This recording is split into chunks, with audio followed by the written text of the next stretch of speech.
talk with them one. There is no God, I just pray that no way. They must be mad. I said forgive them, cause they know not what to say. Make a pray for them that say. If you know that God is alive, just put your hands up in the sky. Raise your voices and sing. Shout from ground to ceiling. Say glory, glory, glory. Emmanuel can see my delight and the only way. So we no care where some people want to say. Father God, we done it. And we are telling everybody, be careful of the words that come out of your mouth. Father God alone, the only way out. You better hurry up, hurry up, hurry up and come. The train and leave, so you better run it down.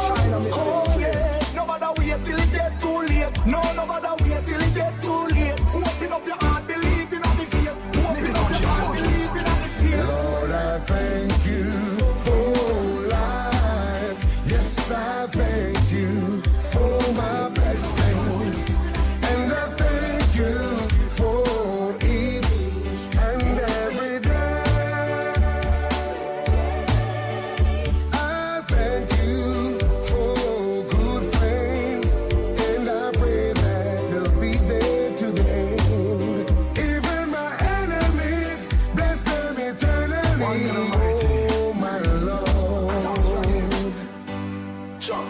You give your strongest warriors the hardest fight. Angel protection, left and right.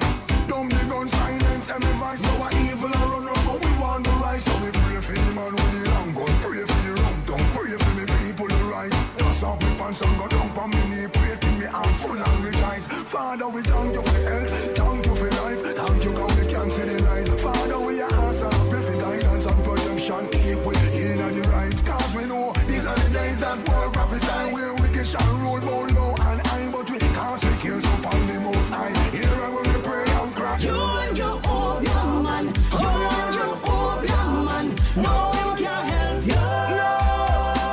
Stand up, You and you can't bring them, you and you can't bring them, no them can't save you. we can't tell you something. You have to call on Jesus, call the name of Jesus. Oi, He oi. is the answer.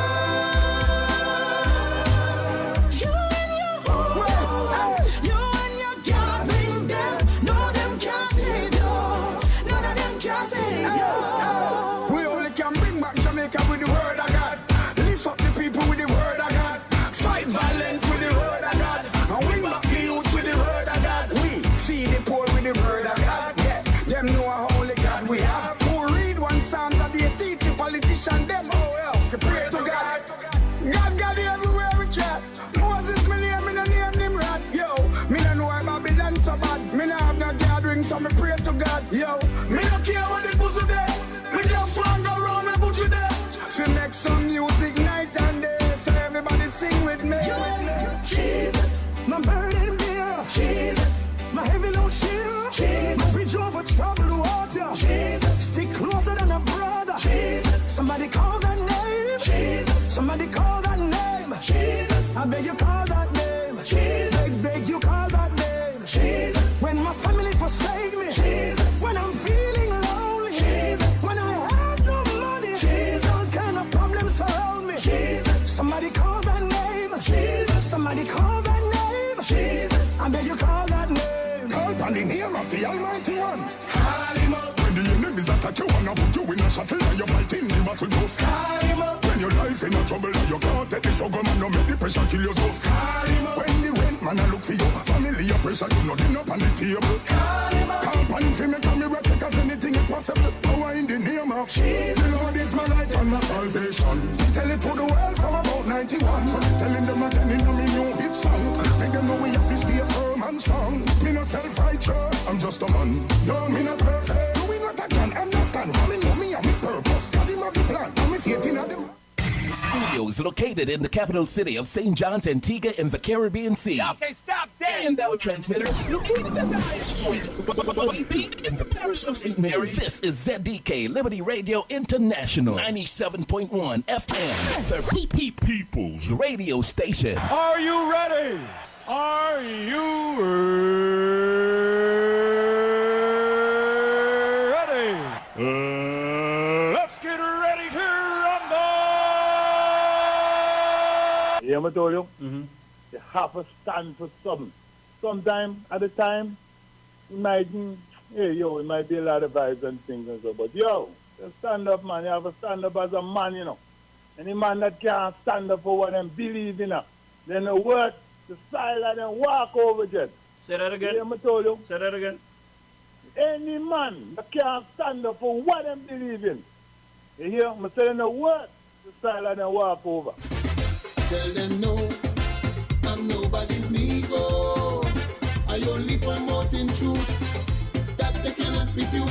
I tell them no, definitely no, I'm nobody's Negro. Righteousness is my best friend, ethics and morals I defend them. I tell them no, no damn reward could turn me so. Yesterday, today, tomorrow. I'm nobody's Negro, no, no, no. Oh my, oh Lord. But I'm a diggy, oh Lord, oh no.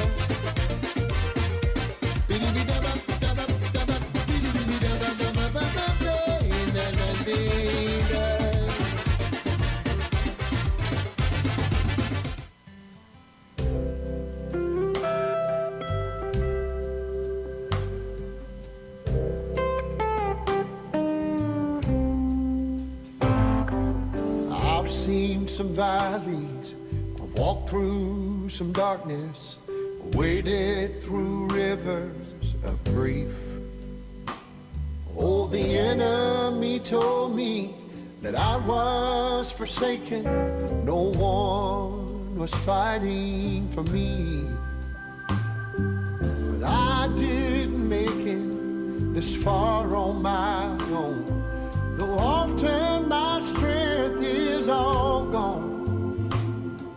The hands of the Savior keep holding me up. Good night. Of help. Good night, Antigua Barbuda. If God is for me, who can stand? Let me just say good night to our Caribbean neighbors. We're locked into 97.1. Hey, ZDK Liberty Radio. Hey, good night to St. Kitts and Nevis, Anguilla. Hey, good night to Montserrat, Dominica, St. Lucia, St. Vincent and the Grenadines. Let me say good night to Barbados.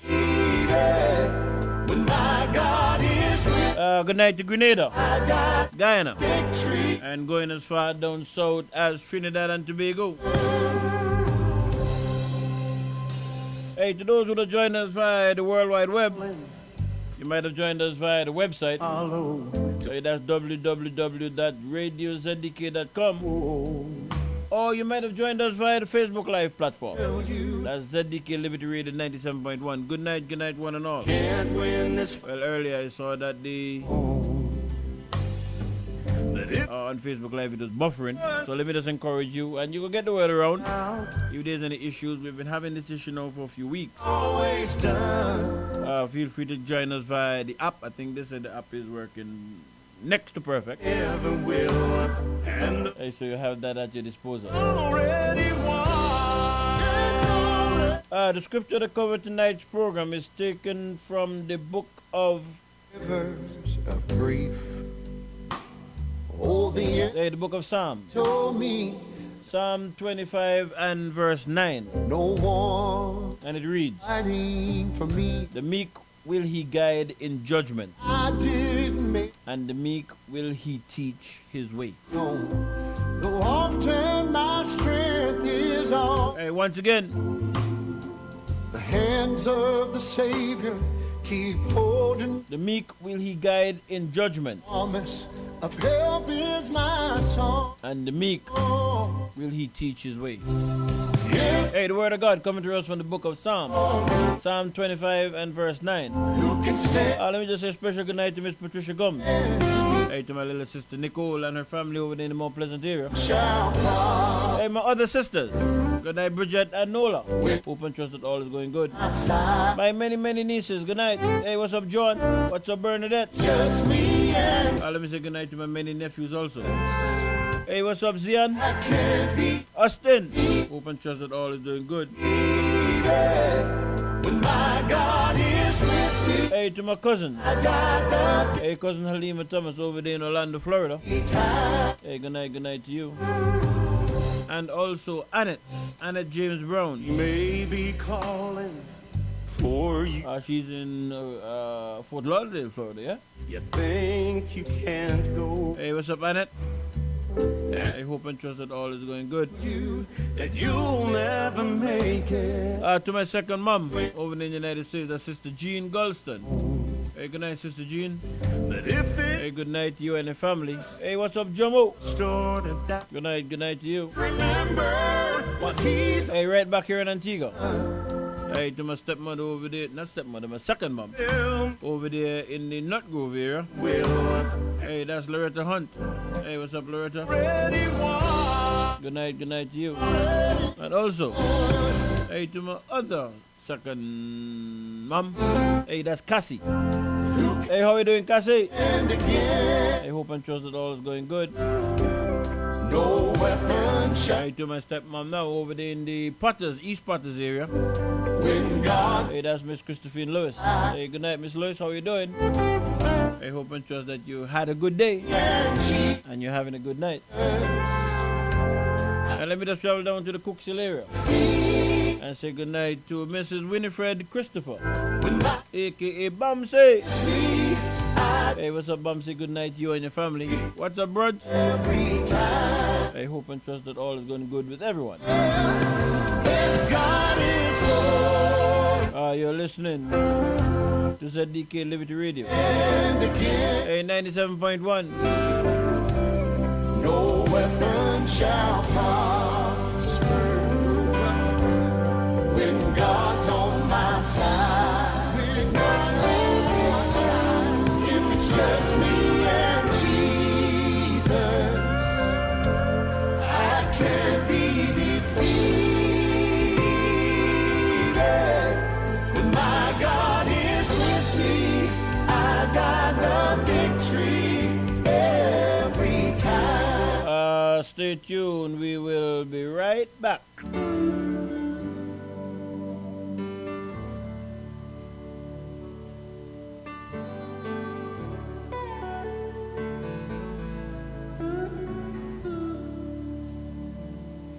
I know your life on earth was trouble. Only you could know the pain. Weren't afraid to face the devil. Were no stranger to the rain. So go rest high on that mountain. Son, your work on earth is done. Go to heaven shouting, love for the Father and the Son. Oh, how we cried the day you left us. Gathered round your grave to grieve.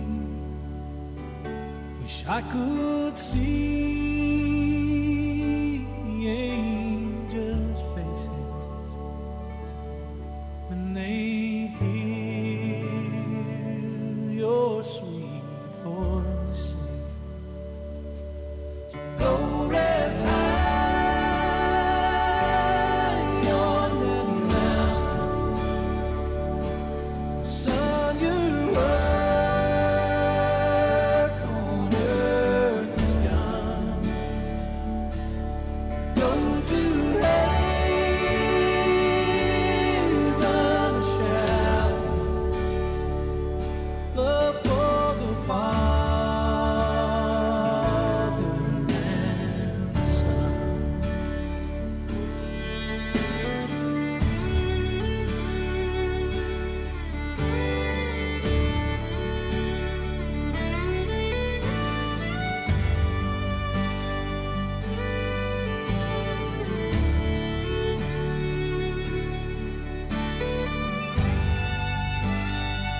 From a little cottage in number 3 Casada Gardens hails Rags to Rugs.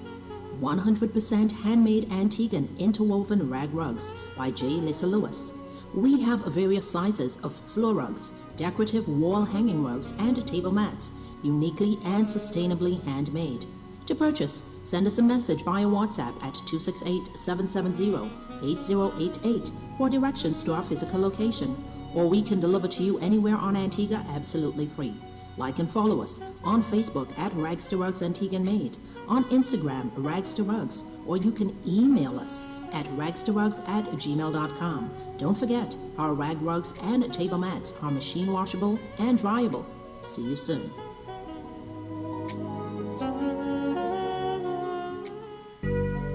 Elaine and Dad's Joseph Consultancy. We consult on labor relation matters, insurance, business matters, and politics. P.O. Box 2287, Francis Lane, Yorks Village, St. John's, Antigua Barbuda. Our email address, it's elaineanddadsjoseph@gmail.com. Telephone numbers 776-0200 or 464-4201. Contact us. We are here for you.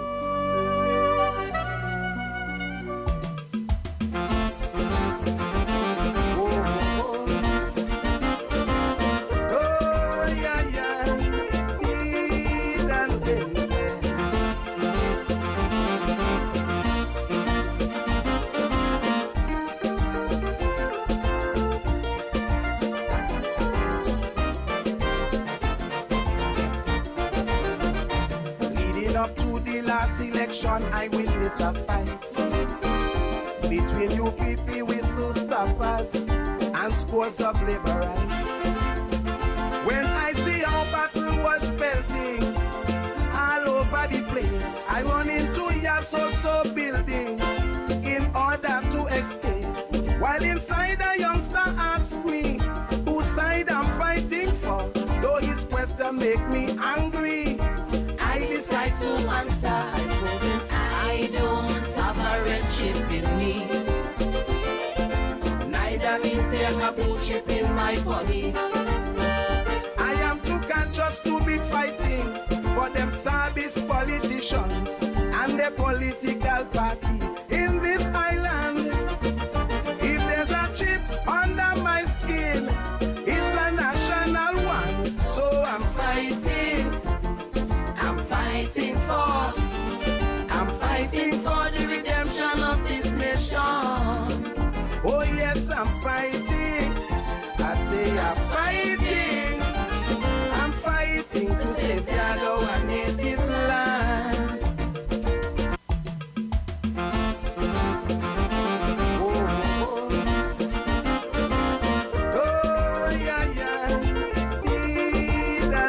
Yes, welcome back to Real Talk. Hey, right here on ZDK Liberty Radio, 97.1 FM. Time in studio, 17 minutes after the 8 p.m. hour. Well, 10 minutes ahead of time, good. Yes, this is Dave Beef Josephine, your company.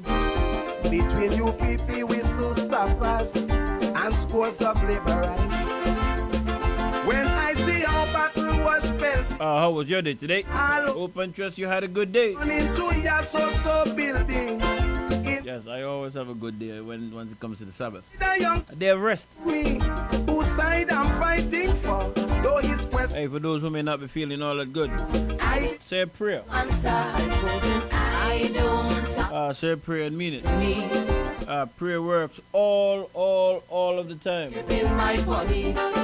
Let me say good night to my good buddy, the man Plus 8. Hey, that's Stonewall Jackson down there in the Green Bay area. In this island. Miss Nalda Jarvis over there in the Nut Grove area. Hey, good night to you. Hey, let me say good night also to your brother. I'm fighting for the redemption of this nation. Hey, the man Jablaki. Yes, I'm fighting. Hey, good night, brethren. I'm fighting to safeguard our native land. Hey, to those persons who are celebrating today, Let me just wish you a happy, happy, happy birthday. And a happy birthday night. The way he look and stare at me. Hope and trust that you will enjoy the remaining hours. That the last paragraph he just heard. Hey, of your birth night. Perhaps the Hey, to those who celebrated in the not too distant past, careless of belated birthday greetings going out to you. about their country. Hey, let me say belated birthday greetings going out to Sherry Yearwood. When the youngster begin to beg, She celebrated yesterday. it's what I said. Hey, what's up, Sherry? Conclusion. Hope and trust you had a good birthday. Understand, I repeat, I don't have a red chip in me. And let me just say, That means there's a blue chip in my butt. hey, advance birthday greetings to those who are celebrating their birthday in the not too distant future. For them service quality. Let me just send advance birthday greetings to my sister. Alpha. Hey, that's Bridget over there in the USA. If there's a chip, She should be celebrating come Friday. it's a nut. Hey, Friday the 8th of September. I'm fighting. Hey, happy birthday, Bridget. I'm fighting I hope and trust that the Lord will keep you for the redemption of this nation. and strengthen you. Oh yes, I'm fighting. I say I'm fighting. I'm fighting to safeguard our native land. Oh, oh yeah, yeah. These and these.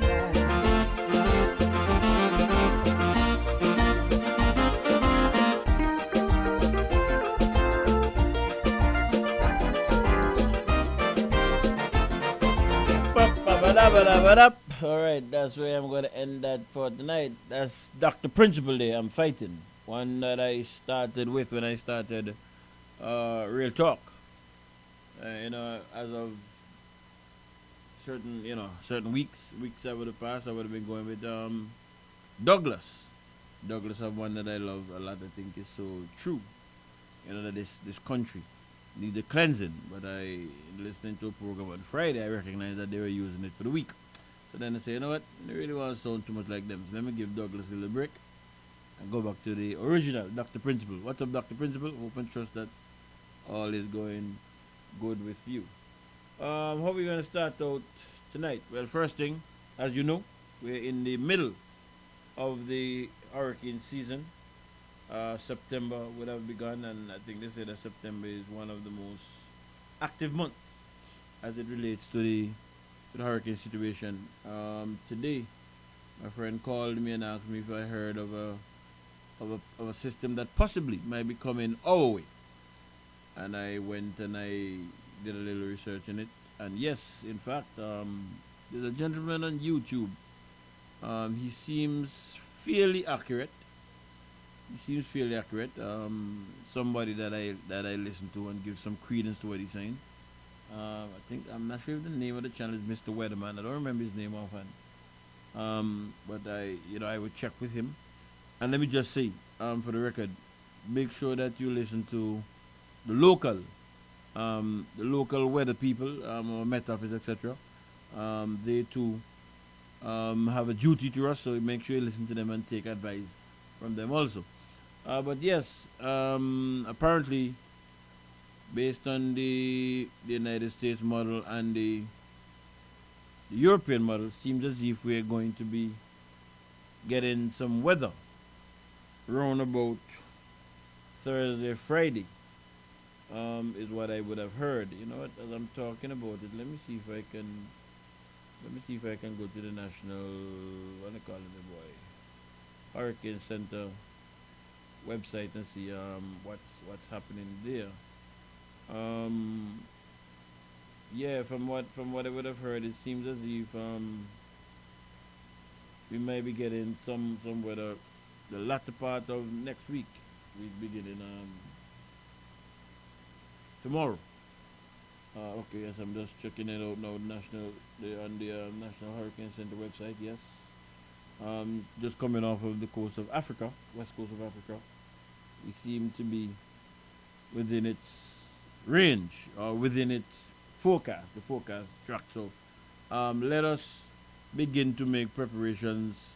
From now, it's better to be prepared and nothing happens than for something happen and you're not prepared. So let us begin to get ourselves prepared from now.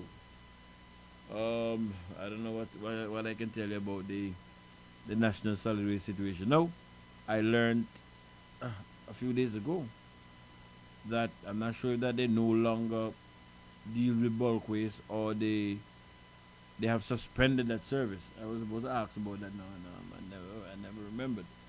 So I don't even know what to say along the line. But the most that I could tell, I would suggest to you is that for those who have to, begin to look to stock up on your little dry goods,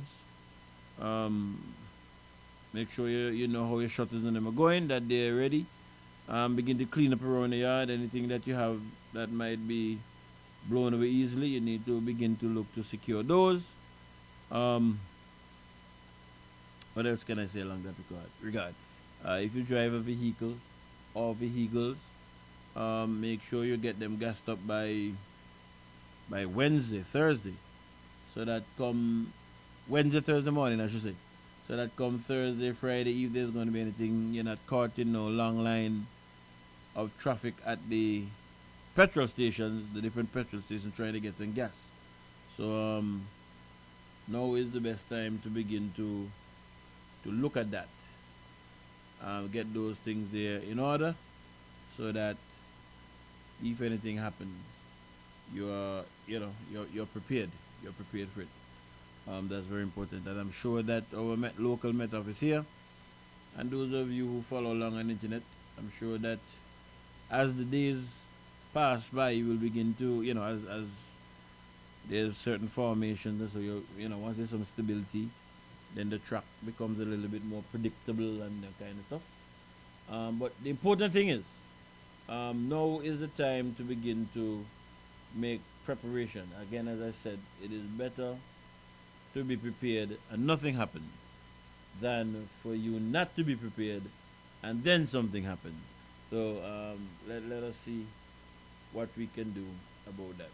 So what that means for the Alpha Zero. Hey, that's a good question there.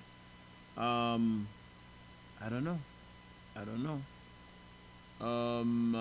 I would believe that the authorities, the Port Authority, the government would be aware of this information and they would be taking actions or they would be taking some actions to protect the asset.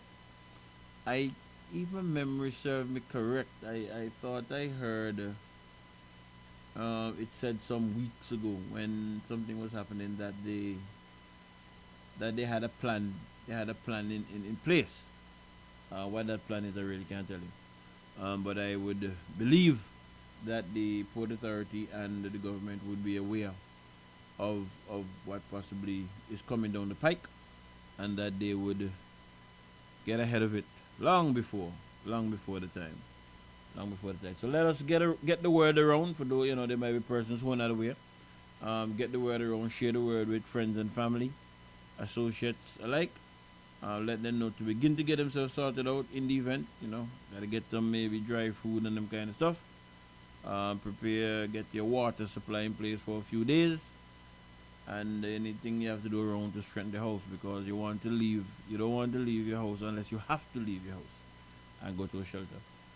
Those persons in low-lying areas, they would know exactly what they have to do. And I'm sure that our nudge is going to be on the ball in the media, maybe from Monday, sensitizing the public as to the possibility of what might be coming down our way. So let us keep that in mind. Again, pass the word around so that we can get that going. What am I going to go with tonight? What am I going to go start with tonight? Boom, bam, bam, bam, bam. Let me line up some things here first and then go. In the meantime, enjoy. There'll come a day of reckoning.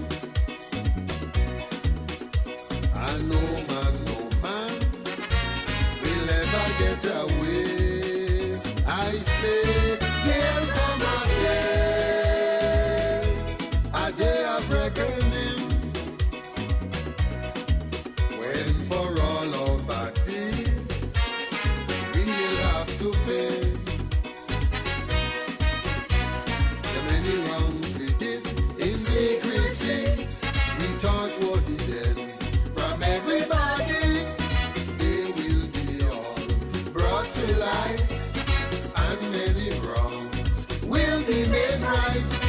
fall on your knees and pray and turn back from your wicked ways. Oh, reward for the good ones, punishment for the bad ones. As long as this earth rolls around the sun, that day must come.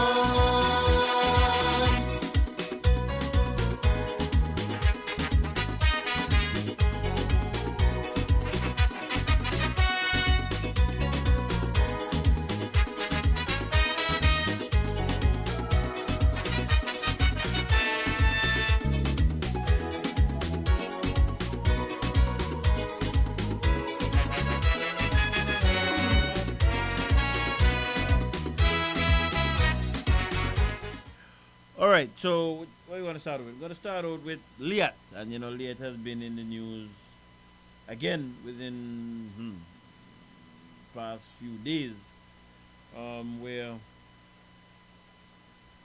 well, there has been challenges we have been hearing over and over, the complaints of the traveling public in relation to the Inter-Island Airlines that are there. I don't remember the name of the one that I'm trying to call, but that had led to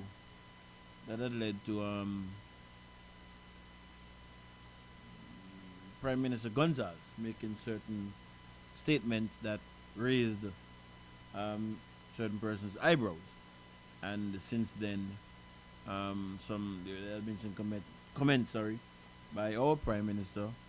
Our Prime Minister here had made some comments out there also. So what I'll probably do, I'll share those with you. Also, I heard a clipping with I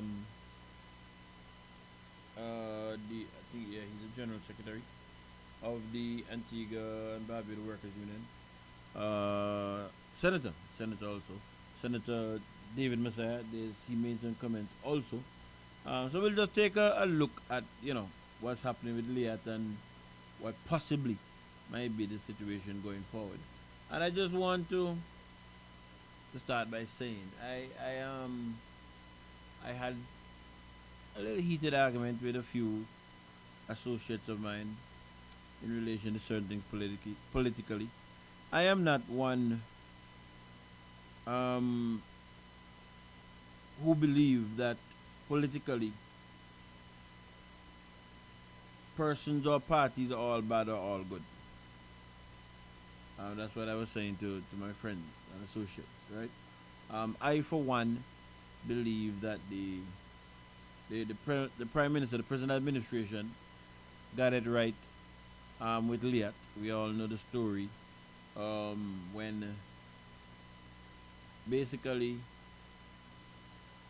let me not use those words. But basically, other heads of countries here in the Caribbean and in the OACS tried to pull a fast one, which would have saw the demise of Liat. And our Prime Minister came out, taking into consideration what Liat has meant to us historically, came out and, brought it to the public's attention, etc., etc., etc. We know that. I think that the Prime Minister had that right. I've been saying that from the very beginning. Even when we come down to the issue of the severance for the staff, again I agreed with the Prime Minister. I am aware, based on what I do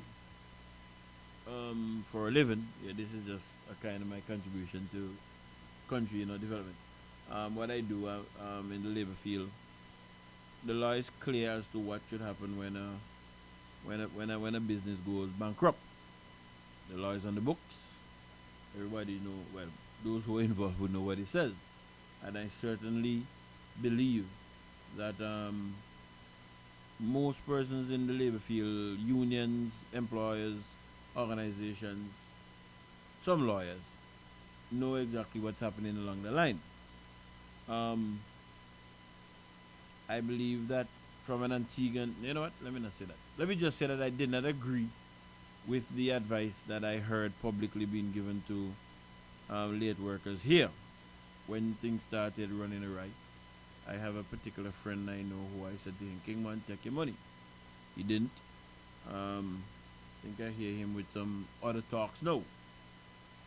What myself and persons who are interested in seeing that workers' right to preserve, what we are supposed to be advocating for, what we're supposed to be marching for, what we're supposed to be sitting in for, what we're supposed to be taking industrial actions for, is for the government, and it is way past the time now, is for the government, whichever government is seated at this time, to go to Parliament and pass legislation to protect the severance of workers in this country.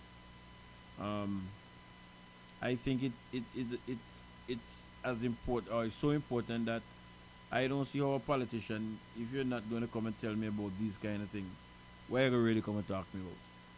I don't really know what you're going to come and talk to me about unless you're going to be addressing these kind of issues. So, and if I now go address that to me, just stay clear beef in relation to that.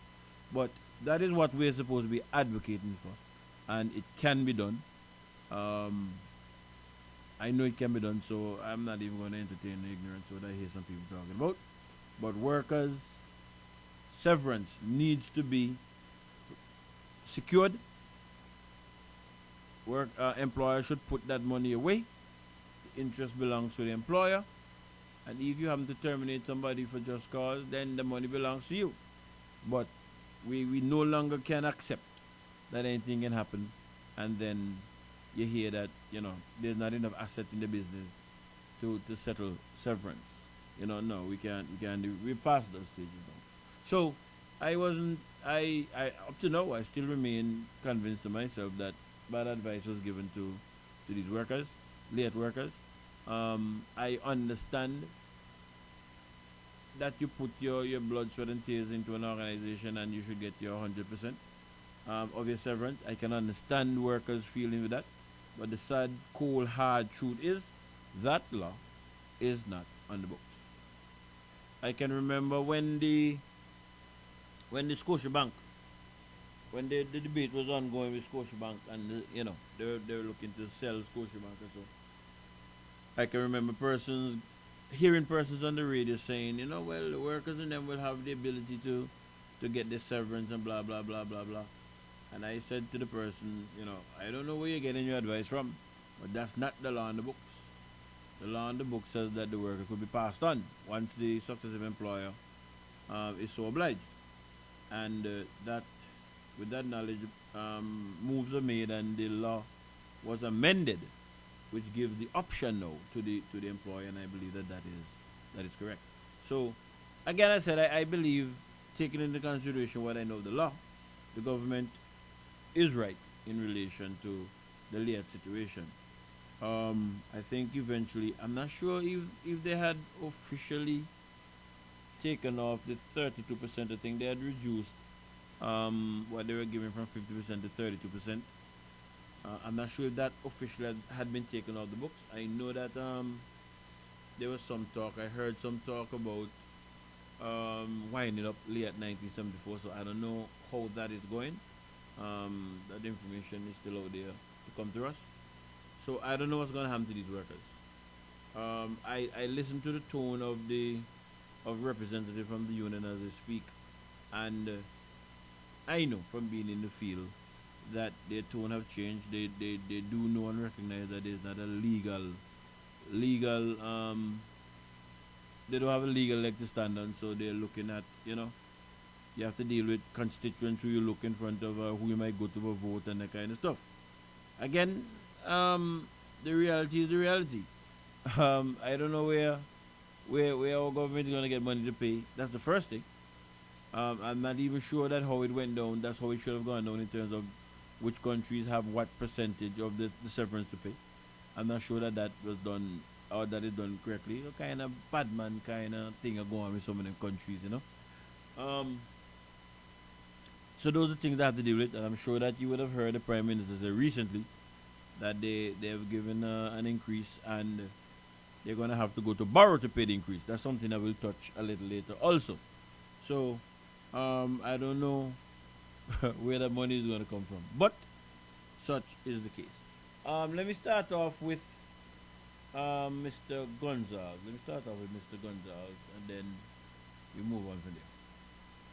In other news now, we hear that Prime Minister Dr. Raul Gonzalez has expressed his satisfaction with the service being provided by Inter-Caribbean Airlines throughout the region. On the radio on Sunday, Prime Minister Gonzalez characterized the service being offered by the airline as absolutely terrible and that he is awaiting a document from the Caribbean Development Bank, which he should have already received pertaining to the establishment of a new LIAT. Like as a result of the discussion which I had with the president of the CDB and his team when they came a few weeks ago, I suggested some practical things to them. And I thought their estimate for starting the new airline was a little on the lower side, knowing what we went through when we did the refleeting of LIAT.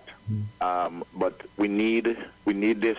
We need there's an initiative which Gaston Brown sent two of his officials down to talk to me about an initiative which he was having. But I was suggesting that we don't need to have these initiatives at cross purposes. They can be initiatives together. And I raised some issues also with them. When Barbados, for its own domestic reasons, own fiscal reasons said, and its own considerations, thought that they couldn't continue anymore with LIAT, and that was gone. It was, as I said to Gaston, this thing, you and I can't carry this alone. It will give us Bamanco. I use a local expression now. Yes, so that there is Dr. Ralph Gonzalez.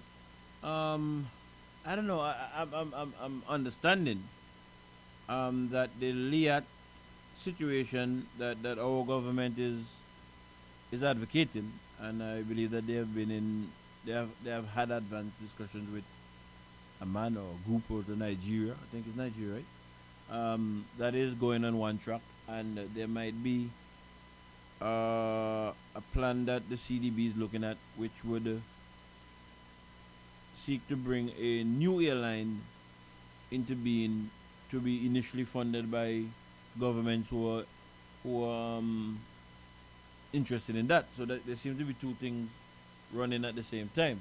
But those were the words of Dr. Gonzalez as stated. What date?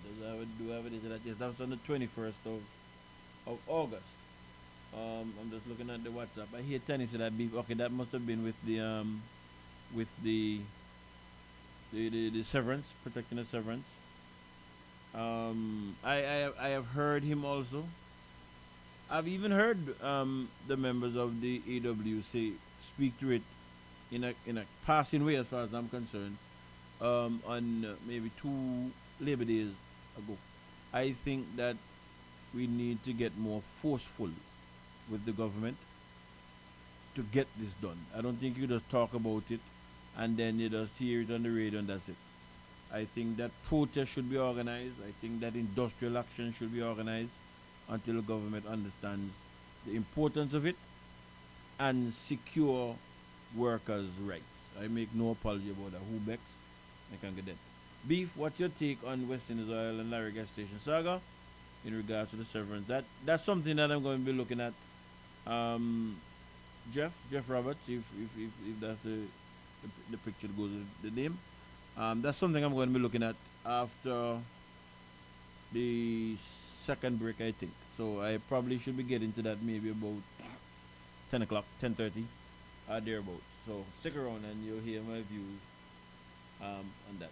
Yes, so that day was Dr. Ralph Gonzalez. Let's hear our Prime Minister now, having heard Dr. Ralph Gonzalez. Prime Minister, the Honorable Gaston Brown, has responded sharply to suggestions from one of his sub-regional colleagues that headquarters of a new OSS airline could be in St. Vincent and the Grenadines. That's right, Joel. The head of government has warned against an approach geared at self-interest in the sub-region and is hoping for a more constructive approach. He spoke with reporters today. Let me start here by saying that Ralph is my dear friend. And contrary to what many try to say, our political opponents, that that I cursed off Ralph sometime before when the first decision was taken to liquidate LIAT. There's no such thing. The Prime Minister making it clear that his response to the latest comments from Dr. Ralph Gonzalez on LIAT is not driven by personal animus. However, he made it clear just what he thinks of Dr. Gonzalez's suggestion that St. Vincent and the Grenadines could be the headquarters for the new LIAT. So far as Ralph's position that St. Vincent should be a possible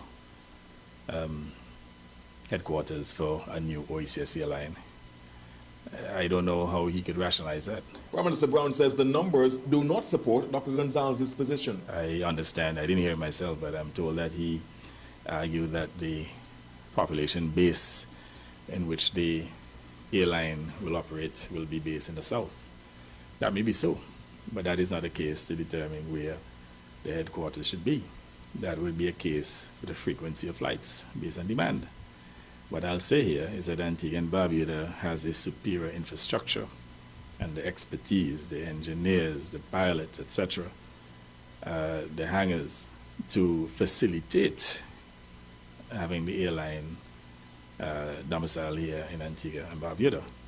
And I want to make the issue to the case here about the need for functional cooperation within the region, and that is not all issues in which we have to compete. You know, we're all part of an OECS economic union, and I don't see why any other country within the OECS should be fighting Antigua and Barbuda to take over space that was allocated to Antigua and Barbuda for over 40 years. He characterizes Dr. Gonzalez's statement on the issue this way.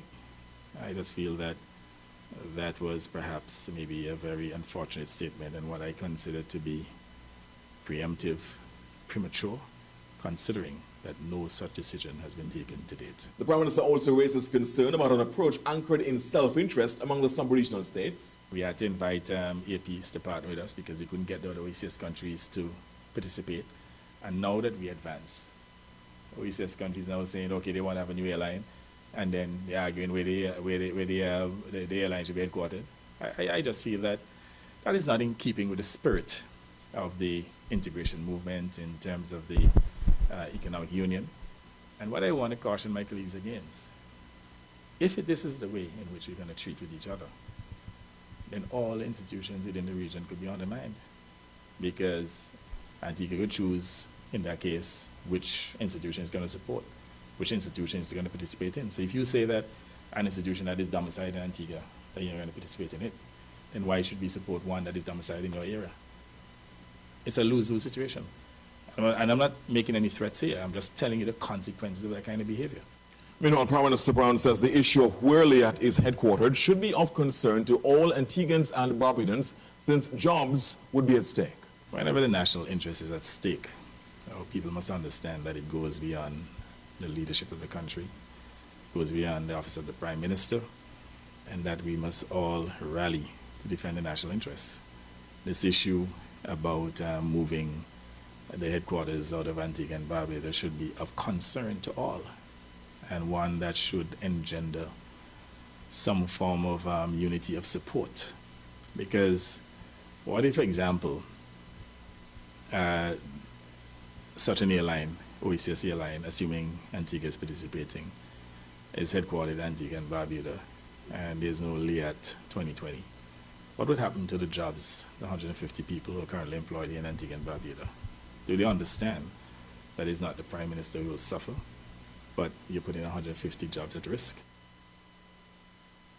All right, yes, so that was the Prime Minister, our Prime Minister, sorry, on what? The first, well, today's what day? The second? Yesterday. I think that was I'm not sure if he's at a meeting or something, but they might have been having an interview on the side, and those are his words. And I can't say that I have any issues with what he's articulating in relation to the LIAT situation. I don't know. I don't know that I have issues with that. By the way, the telephone line's open if person might want to call to make a contribution. 462-1100. If you want to send a WhatsApp, the WhatsApp number is 464-4201. Just so that you know if you want to sound off or share your opinion along the line. Yes, so as I was saying, I don't know that I really can say that I have issues with him. Yes, LIAT. We know what LIAT means to us historically. I think he said 150 persons working for LIAT now.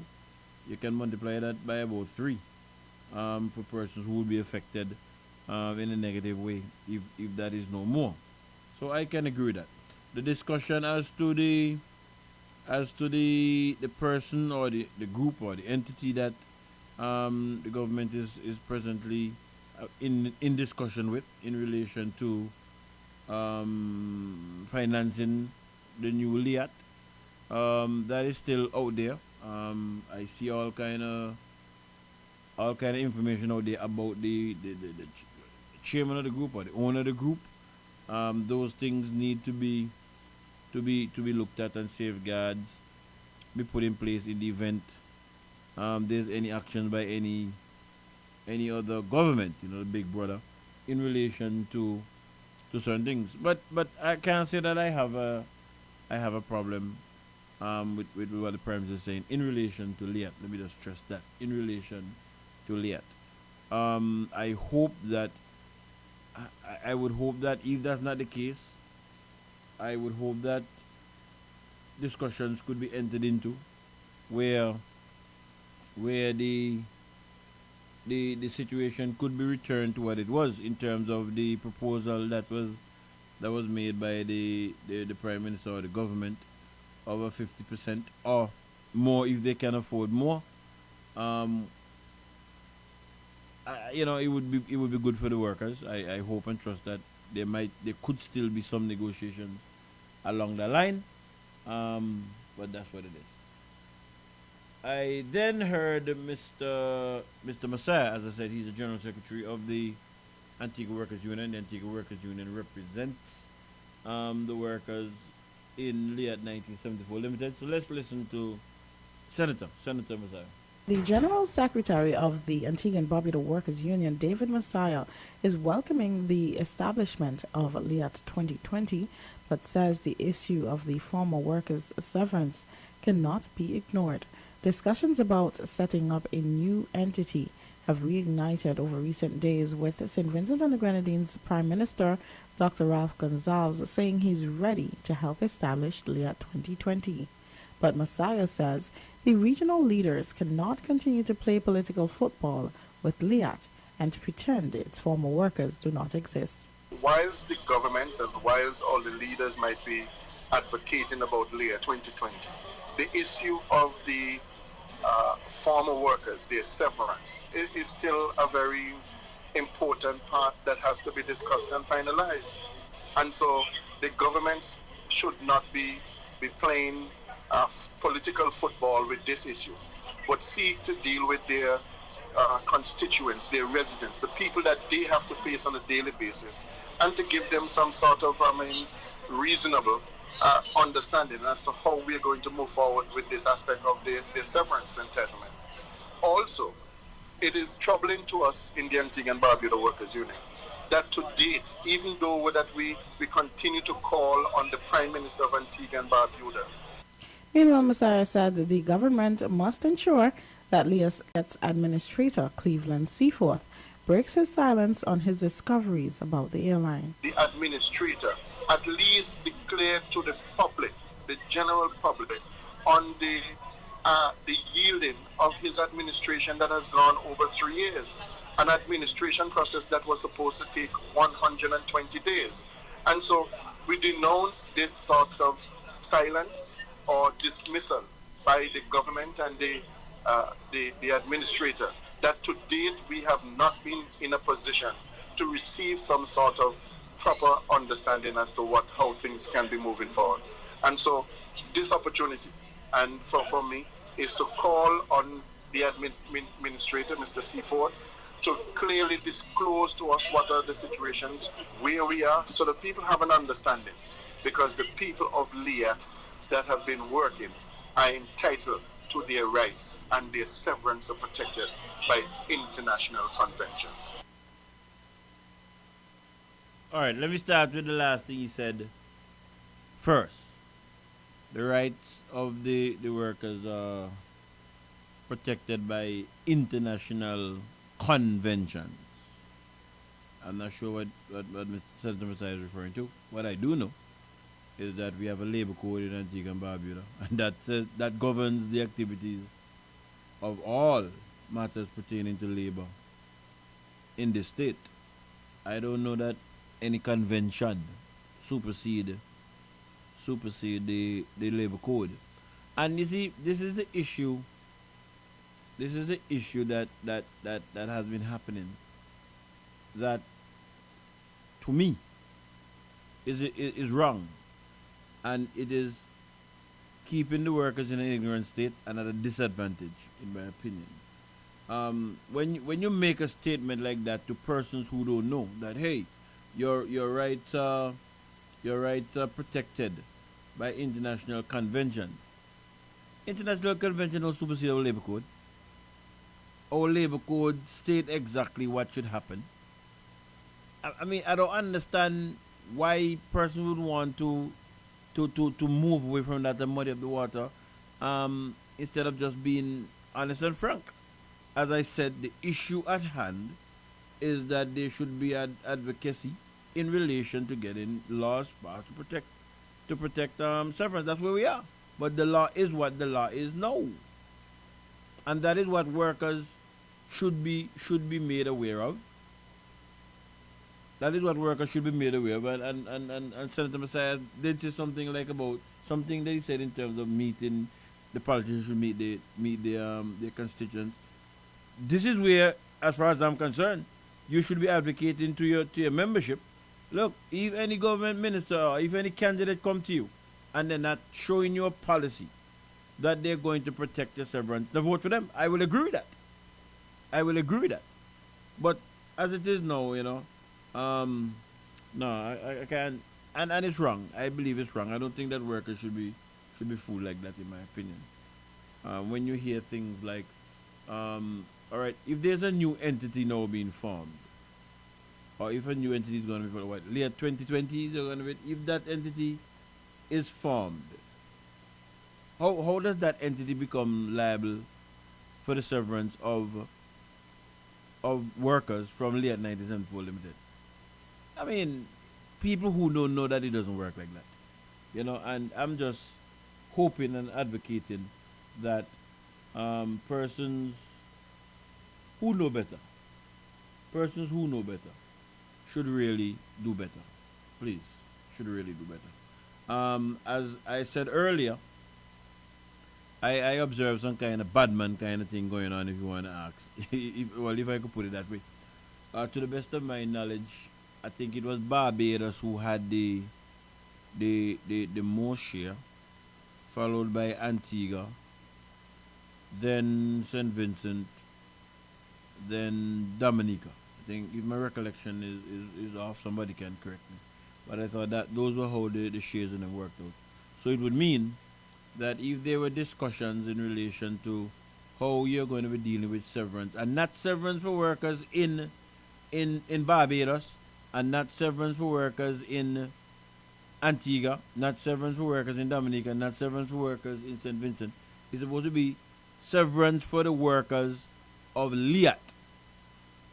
If you're going to be going by your shareholding, whatever that figure would have come to for the severance of the workers in Liat, then 50-something% ought to have belonged to Barbados. Then the other percentage is of Antigua. I think it's 34%. Then St. Vincent, then Dominica. But this is when I tell you the bad man thing come in, and the bad, like when you're watching Western movies, somebody came with a bright idea. Because the majority of workers would reside in Antigua, that we are only going to pay the small number of workers who reside in my territory, right? And that's how they saw that they should deal with it. To me, as I said, I know that that's incorrect, but I noticed that I hear our Prime Minister saying that Ralph is his friend and all kind of crap, if you ask me. When you're playing with people's lives, and you're running a country, I think of friend thing. I don't think so at all. Those things are things that I listen to, and I wish that most electorate thought the way how I thought. But anyway, as I was speaking to the badman thing, let's listen to Mia Mottley, Prime Minister of Barbados. The government of Barbados will take responsibility for all of the Barbadian workers, and that the government of Barbados will pay up to $75,000 in cash to each and every person in terms of their calculated severance liability, and that any number for severance over $75,000 will be paid in bonds, so that the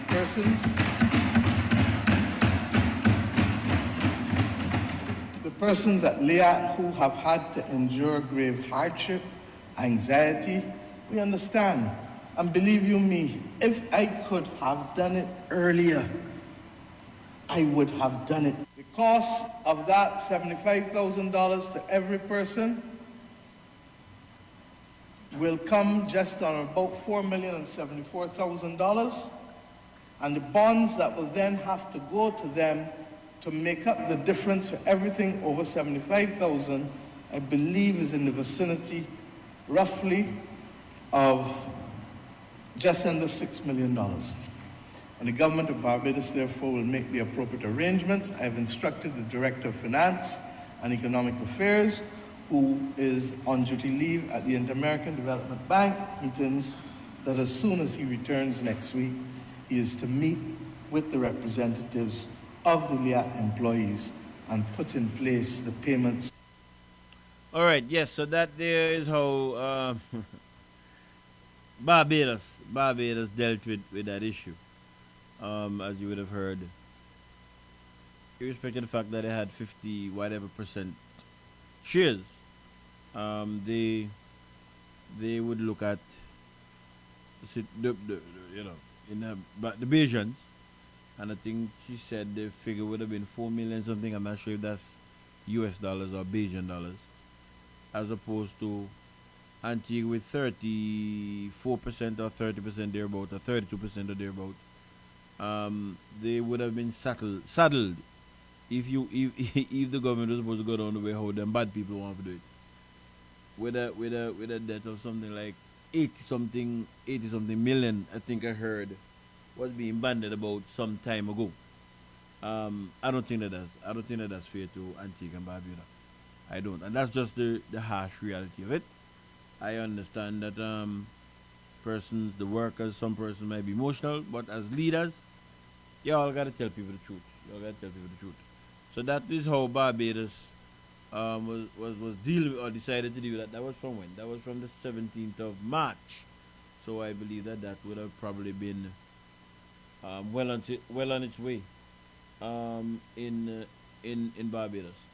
Let me just look at let me just see something here on the WhatsApp that I've just seen. The Antigua people should have a full audit of APs before any investment is carried out on its behalf. There is so many shady business dealings around APs, and the PM wants to sell us a nickel for a dime. I would agree with an audit. We need to be convinced that we are getting involved with an investor who can how do I put that now? An investor who can withstand public scrutiny. Good night, caller. Good night. How are you doing, sir? How are you doing? I'm good. Please, this is not the second time something like that happened. You remember the British American saga? No, I'm not aware of that. With Trinidad, when they pay off all the people in Trinidad and left the other Caribbean island in jeopardy. When was that? You remember that saga? No. When was that? Hello? What year was that? I think maybe 2008 or 2017, I believe, somewhere around there. 18 and 17. That's just around the corner there. Excuse me? I said that's just around the corner there. How come you you remember the saga when British American fold up and Trinidad pay off all the people? Sorry, when you're saying British American, I'm thinking British Airways. Sorry about that. Yes, you're talking about the insurance. The insurance thing. Yes, that's that. Yes. So when you check life, it's not the first time these Caribbean islands, these big Caribbean islands, do this kind of stuff, unless the other small Caribbean island problem. I hear that. So when you check life, they keep on doing these things. I'll just say it's a cowboy. That is how I see it. It's a cowboy and Indian thing. Yeah, that's how I see it. That's how I see it. That's what we're looking at politics right now. That's how I see And people have to wake up and think very serious about politics, as you just said. Yes. Anyway, Man. good night. Thanks much for that, man. Thanks much for that. Yes, sorry about that. Initially, when you said British American, I was thinking in my mind British Airways, since we were talking about airlines. But yes, you're correct. Weren't we supposed to be, we being Antigua and Barbuda, or our government, weren't we supposed to be taking some sort of a legal action against Trinidad or something like that? I need to ask a few questions about that to see where that is. But I thought that's the last thing I heard on it. That I think so. I stand to be corrected, but I'll ask a few questions on it and then see what I can say next week. God spare life. Yes. So I just went with Mayor Motley, and there were also some payments or some paying out in St. Lucia. I don't remember ever hearing that there has been any payout in St. Vincent. I don't remember ever hearing that. So I guess the workers down there also haven't been paid. I remember this is somebody driving a stone in a Ralph head. I remember that. But anyway, let's go to St. Lucia and see what's going on. This was from the 19th of December. So this is from just before the last Christmas season. 47 former Liat and Majestic Industries Limited employees received terminal benefits in the form of bond certificates from the government of St. Lucia on December 16th. The value of the remuneration package is estimated at $6.3 million.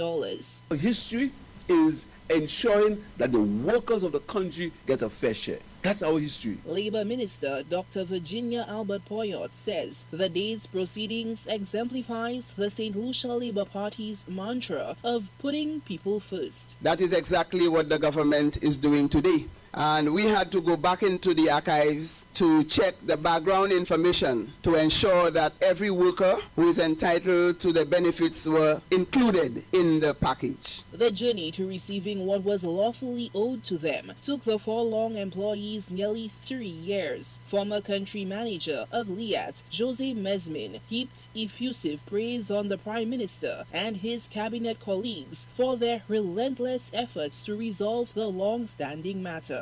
This is a significant step, and I hope he has set a precedent for the other governments in the region to come forth and pay the rest of my colleagues. The St. Lucian workers will be the first set of Liat employees, former Liat employees, to receive their severance. So let's get a clap. We have 47 of us here today. Well, not all, but 47 Liat employees. And it's not only 47 people that will be benefiting from that. 100. We have families, we have relatives. So a lot of people are depending on this severance. The presentation took place Friday morning at the press conference room of the Ministry of Infrastructure. According to the Office of the Prime Minister, the bond certificates are cash redeemable and can also be used to secure loans. Sola Alfred, HTS News First. All right, so that was in St. Lucia. So that is where we stand with that. So let's watch and see. Again, as I said, somebody said there that certain things should happen with Airpeace because of all that what goes on around it. I agree that we want to be sure that as a country we're engaging with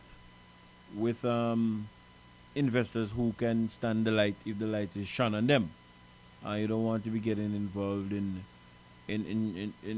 things with shady people, you know. But yes, we've heard that debate. We've heard that debate, and the public has been speaking its mind as to what is happening. We've also heard from the government standpoint, what they have been saying.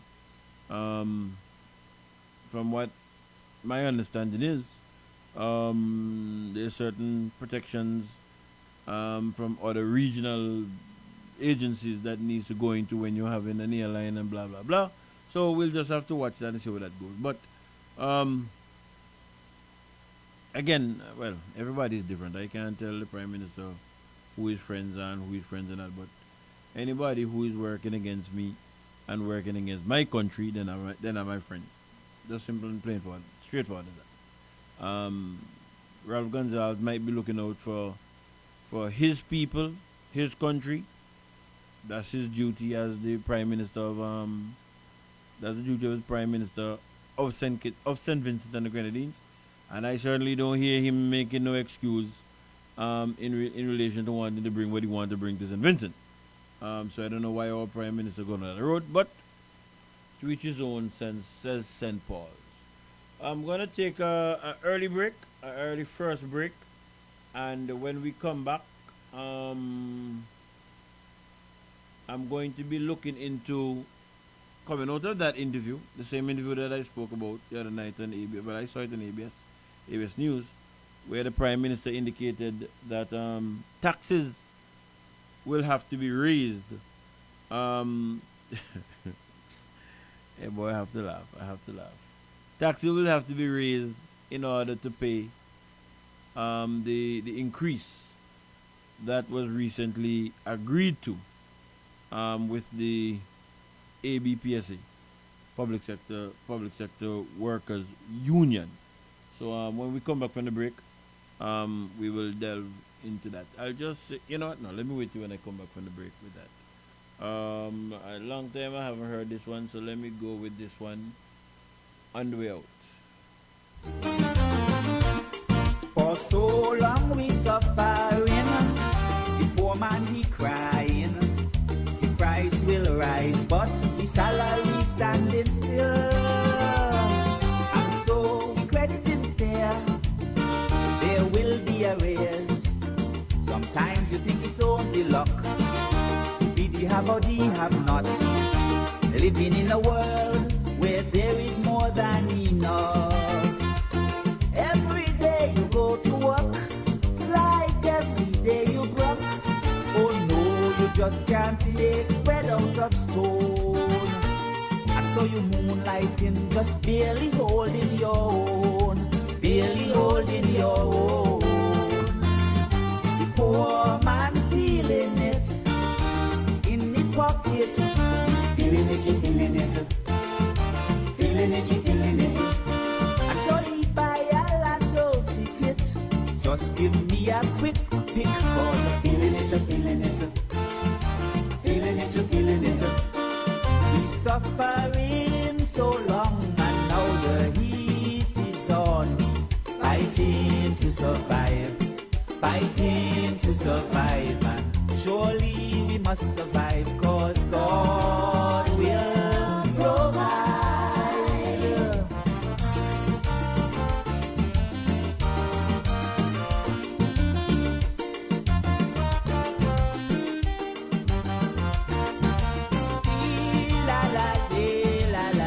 The poor man crying.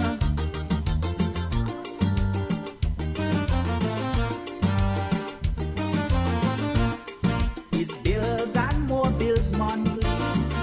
It's never easy, and there is no way that you can owe a PUA. They'll cut electricity and telephone, don't mind how you please. You trying to make ends meet, they sit back and grit your teeth. Bound to get ripped off, so many white-collar thieves. Embezzle government funds, climb up the ladder, then kick it down. Squatting, scraping, stretching every cent. It's even harder if you can't pay up your house rent. Can't pay up your house rent. The poor man feeling it in the pocket. Feeling it, you feeling it. Feeling it, you feeling it. They take with bread and wagyu with biscuit, with a little brackish bread rich. So we feeling it, you feeling it. Feeling it, you feeling it. Now something must be wrong, cause now the heat is on. Fighting to survive. Fighting to survive. And surely we must survive, cause God will provide.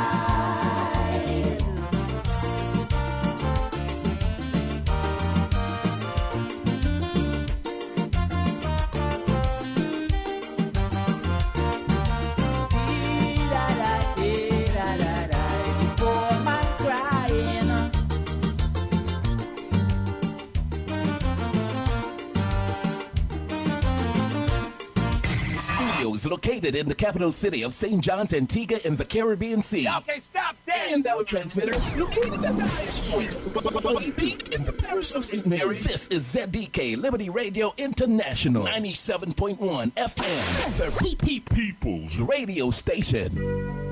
Elaine and Dad's Joseph Consultancy. We consult on labor relation matters, insurance, business matters, and politics. P.O. Box 2287, Francis Lane, Yorks Village, St. John's, Antigua Barbuda.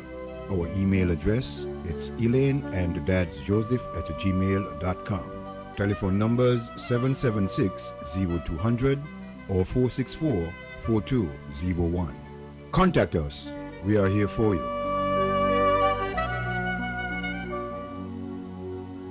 From a little cottage in number 3 Casada Gardens hails Rags to Rugs.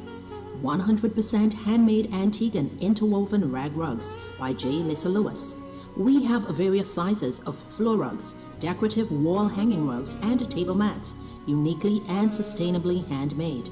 To purchase, send us a message via WhatsApp at 268-770-8088 for directions to our physical location, or we can deliver to you anywhere on Antigua absolutely free. Like and follow us on Facebook at Rags to Rugs Antiguan Made, on Instagram Rags to Rugs, or you can email us at ragstorugs@gmail.com. Don't forget, our rag rugs and table mats are machine washable and dryable. See you soon.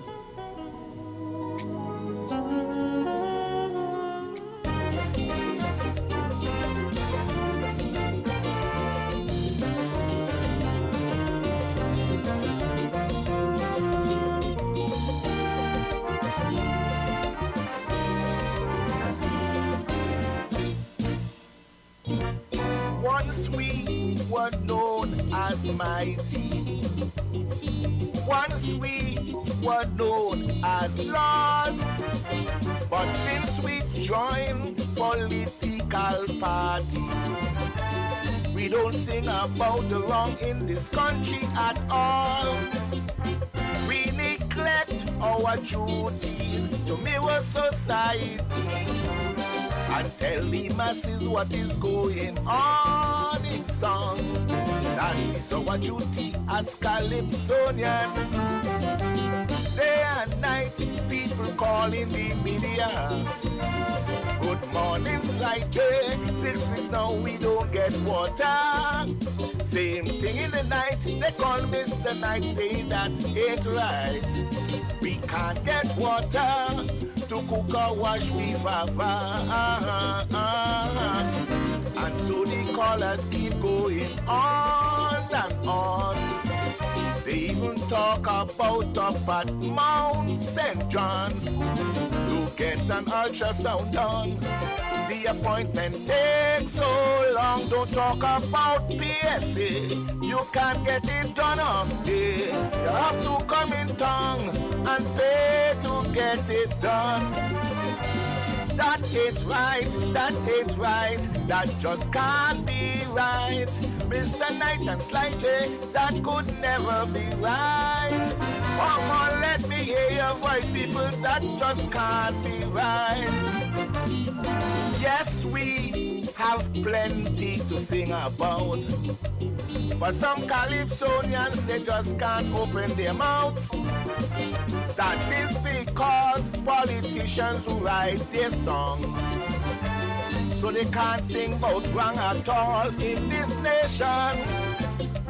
Grass cutters, they can't get paid. Garbage collectors suffer same way. So the garbage at the roadside keep piling up. Can someone tell us when it will stop? Day and night, people calling the media. Good morning, Sly J. 6 weeks now we don't get water. Same thing in the night, they call Mr. Night, saying this ain't right. We can't get water to cook or wash with Vava. And so the callers keep going on and on. They even talk about about up at Mount St. John's to get an ultrasound done. The appointment takes so long. Don't talk about PSA. You can't get it done off day. You have to come in town and pay to get it done. That ain't right, that ain't right, that just can't be right. Mr. Knight and Sly J, that could never be right. Come on, let me hear your voice, people, that just can't be right. Hey, sounds. I know. Sounds of the man Willie Wawa. My song. Hey, one of his 2023 productions. This one he tags Can't Be Right. Hey, welcome back to Real Talk right here on ZDK Liberty Radio 97.1. Time in studio. 20 minutes after the 9 p.m. hour. What I want. Rape on the rise in this country. Shooting and rapping. But the president telling us to sing about party. Kasiba boy, I am so sorry. Night, people come. Let me just look at the WhatsApp board. Hey, St. Clair Dewberry. Like Listening to us down he's down there on Montserrat. Hey, good night, Mr. Dewberry. They call me. Hope and trust you're enjoying the program. That's right. We can't get water to cook or wash with Baba. And so the callers keep going on and on. They even talk about up at Mount St. John's to get an ultrasound done. The appointment takes so long. Don't talk about PSA. You can't get it done up there. You have to come in town and pay to get it done. That ain't right, that ain't right, that just can't be right. Mr. Knight and Sly J, that could never be right. Come on, let me hear your voice, because that just can't be right. Yes, and just going back to the WhatsApp board. So why give the increase if we are just going to pay it? We're going to pay for it through another source. Something wrong with this administration. It has outlived.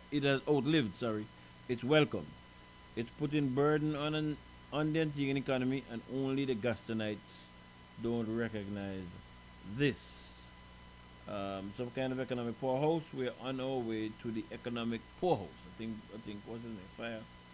Song something to that. And when Mr. Knight will be back on here, I don't know Kamaria too long. I don't know, so I can't give you that information. I'm sure he's listening. If you WhatsApp me and tell me that I could give you, and he gives me the information, I certainly will tell you, but I don't know as I'm speaking with you.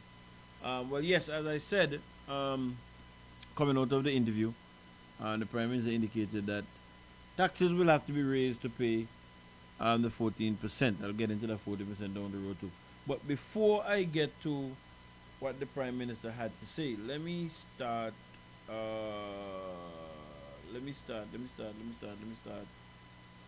this way. Can the Honourable Prime Minister tell this Honourable House if it is true that the government of Antigua and Barbuda has been borrowing monies on a monthly basis to pay salaries and wages in addition to / outside of the RGSM? Mr. Speaker, it is true that there are times when there are revenue shortfalls and that we have had to borrow to pay salaries and wages. And my final question, Mr. Speaker, when is the Prime Minister and the government going to report to this Honourable House how much monies have been borrowed to date to do that? Mr. Speaker, we have revolving facilities with certain banks, and almost invariably most of those facilities have been cleared, so it's a form of revolving credit. So it's not necessarily an accumulated amount. Explain that again. Can the Honourable Prime Minister tell this Honourable House if it is true that the government of Antigua and Barbuda has been borrowing monies on a monthly basis to pay salaries and wages in addition to / outside of the RGSM? Mr. Speaker, it is true that there are times when there are revenue shortfalls and that we have had to borrow to pay salaries and wages. And my final question, Mr. Speaker, when is the Prime Minister and the government going to report to this honorable House how much monies have been borrowed to date to do that? Mr. Speaker, we have revolving facilities with certain banks, and almost invariably most of those facilities have been cleared, so it's a form of revolving credit. So it's not necessarily an accumulated amount. All right, so well, as you would have heard, that is questions to the Prime Minister coming out of Parliament, and that was on the 24th of October 2022. Those questions were put to the Prime Minister, and you heard his responses on the 24th of October 2022. This is the Prime Minister. Okay, no. This is one where the Prime Minister was on his program, and well, that was the first time that I heard in relation to raising taxes. This was on the 17th of June. Yes, the 17th of June, let me make sure. Yes, of this year. Give it a listen. He would have confirmed to that in terms of weaknesses. One of the weaknesses that we have within the country's finances is that we're not seeing the level of tax buoyancy. So, for example, even though we're growing the country's economy, at such a rapid rate, it's not resulting in a corresponding increase in revenues. So, whereas in other OECS countries, they're collecting up to about 25% or more of GDP, we are collecting only 16-17% of GDP in taxes. It means, therefore, that in the near future, the government will have to consider introducing new measures. And almost invariably, every 10 years, it is expected that there has to be a reset, and you have to look at the yield, and you have to make certain adjustments to your tax structure. Now, by so doing, it will increase government's revenues and allow government to pay up its creditors on a regular basis. That will help to increase the velocity of circulation of money, and also can help to spur growth and investment. So I believe perhaps at the next budget cycle we will seriously have to look at the possibility of making some adjustments to a few of the taxes in order to increase the yields. We also have to continue to reduce, or if possible eliminate, discretionary concessions. I mean, those are associated with investments in order to incentivize investments and to reduce the risk associated with those projects. We'll continue to do them, but in terms of the discretionary investments, concessions in which the average person believes that if he or she purchases vehicles that he or she that they are entitled to duty free, we have to get beyond that.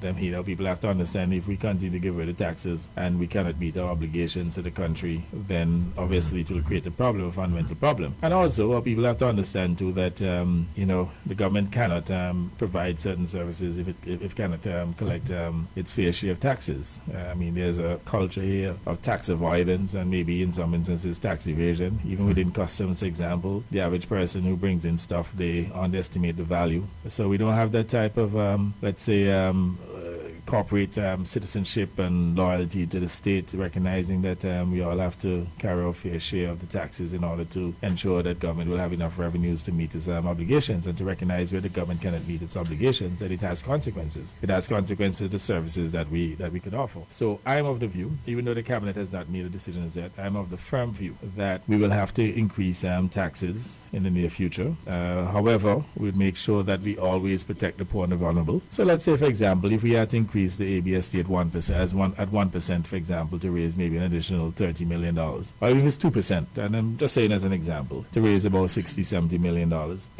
What we will have to do in that case is make sure that it doesn't impact on food items, basic food items. We may even have to further broaden the amount of food items that are zero rated or exempt, just to make sure that there's no increase in the cost of living. Mm-hmm. We also have to look at the timing. So whereas perhaps back in the last budgetary cycle that we would have perhaps been duty bound to look at it, we had to take into consideration the time, the rate of inflation, and the rate of inflation probably now is down to maybe about no more than 5.5%. At that time, inflation was about over 9%. In fact, for food prices, some food prices had increased as much as 12%. So timing is also important to look at the inflation within the society. And if, for example, inflation continues to reduce, it gets down to about 2%, let's say by the next budget cycle, and we increased the, let's say one of the taxes by about 2%, that in itself will not be inflationary because it may result in a net increase in prices of, let's say, 1%, because there's only one tax you're adjusting there. Yes. And if it's as much as 1% and the inflation is 3%, that is certainly, within acceptable norms. So these are the factors that we're looking at. The timing is important, but I am of the view that we will have to look seriously at making some adjustments to the taxes so that the government can meet its obligations. There has been a build-up in arrears as a result of COVID, and people continue to clamor to get paid, and rightfully so. And there's no other way. I don't think we can grow out of it organically within a short period of time, just by waiting on the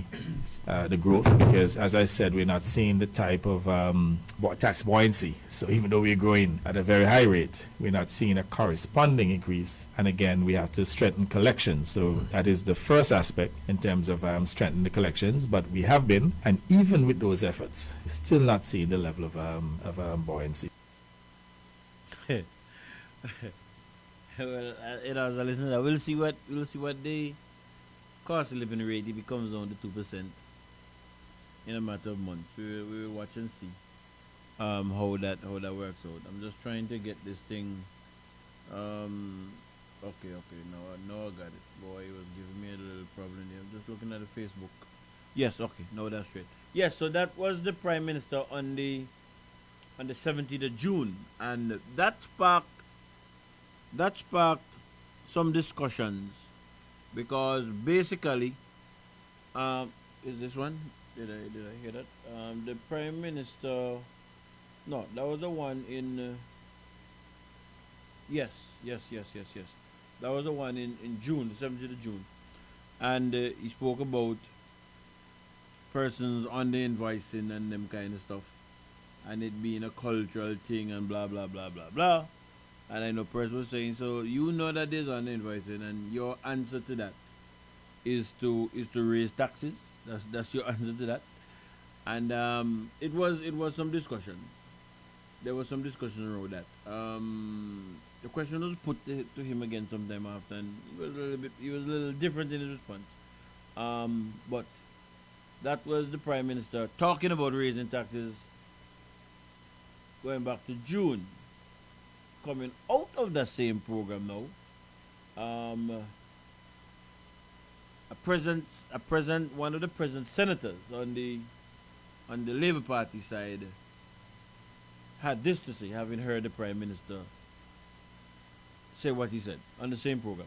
On another note now, Donna spoke this evening about property taxes and, the possibility of the government, raising property taxes in some instances, in some sectors, and, collecting taxes and penalizing people for not paying taxes. I am telling the Prime Minister on this show tonight, before he looks at ever raising any tax in Antigua, look at your collection system, Prime Minister, for every government tax charge in this country. If you can get your collection system, Prime Minister, on point, you'll have no problem with finance.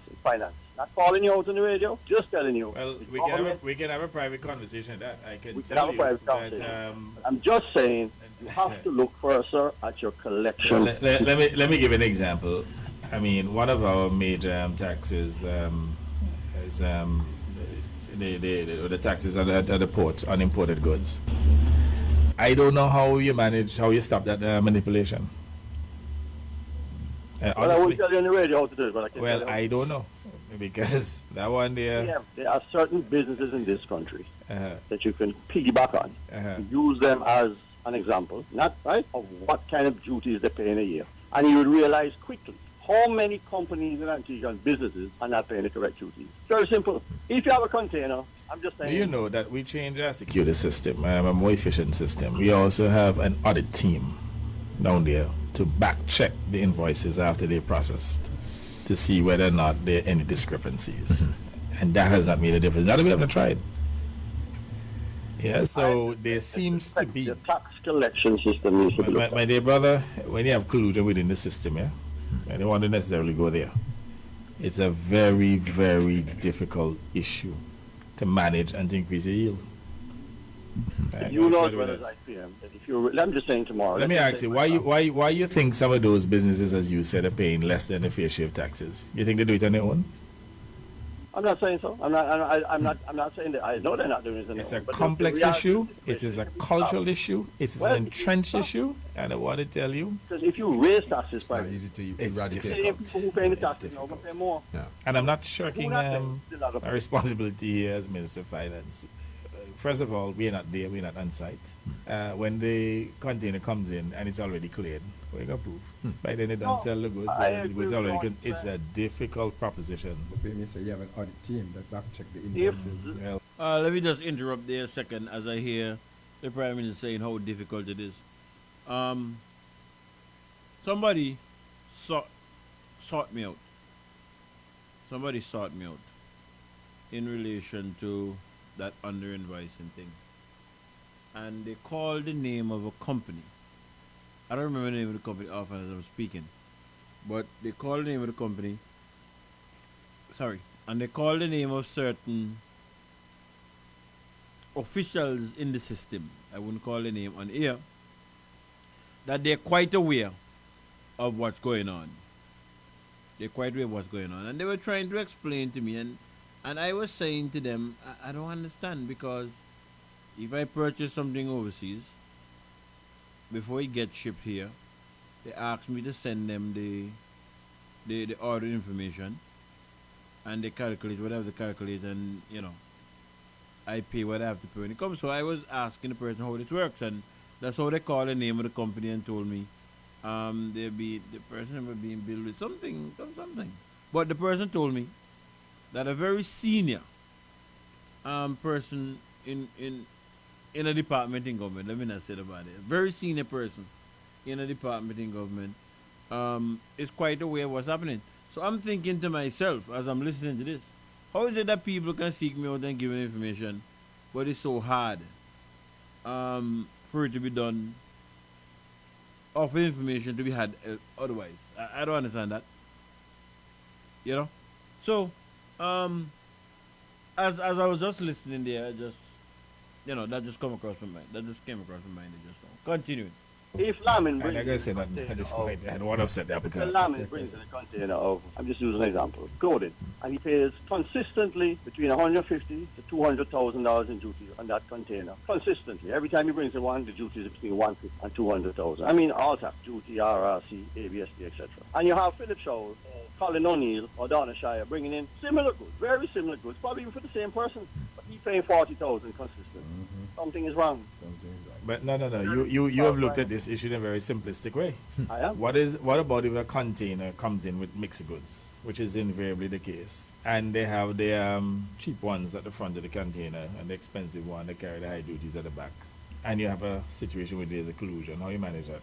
That's a good question. And then what you'll find that indeed, I can understand you can probably do some spot checks occasionally, and even that in itself. I mean, even if you do it occasionally and you catch them, it doesn't stop them from continuing. Yeah, I just got a message from somebody, so you probably need to introduce a rotation system amongst the officers. Can be tried. You see, the problem is, I mean, to me, system, right? System. And that's what I'm saying, the Prime Minister. Look at your collection system in every department of taxes in Antigua. Let me ask you. I mean, so taxpayers don't have the responsibility to pay the fair share of taxes. But I agree. But the taxpayers who that's what I tell you, it's a cultural problem. You understand? And it is entrenched to the extent that everybody just turn a blind eye. They see nothing. They hear nothing. So it's not as easy as you may think to resolve. All right. So that there was an exchange between the Prime Minister and one of his senators. That was on the 17th, the same program. Prime Minister spoke, and the gentleman felt it important to respond, which he did, and you would have heard. Oh, this is the Prime Minister coming out of the interview that I said I heard the other day on the 1st of September on ABS TV.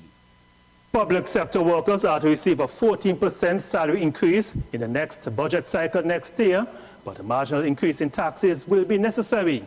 Prime Minister the Honorable Gaston Brown made the announcement during an interview with senior journalists today. A 14% increase in wages across the board for the public sector. Prime Minister and Finance Minister Honorable Gaston Brown explains the fiscal space will have to be created to pay for this. That's where taxpayers come in.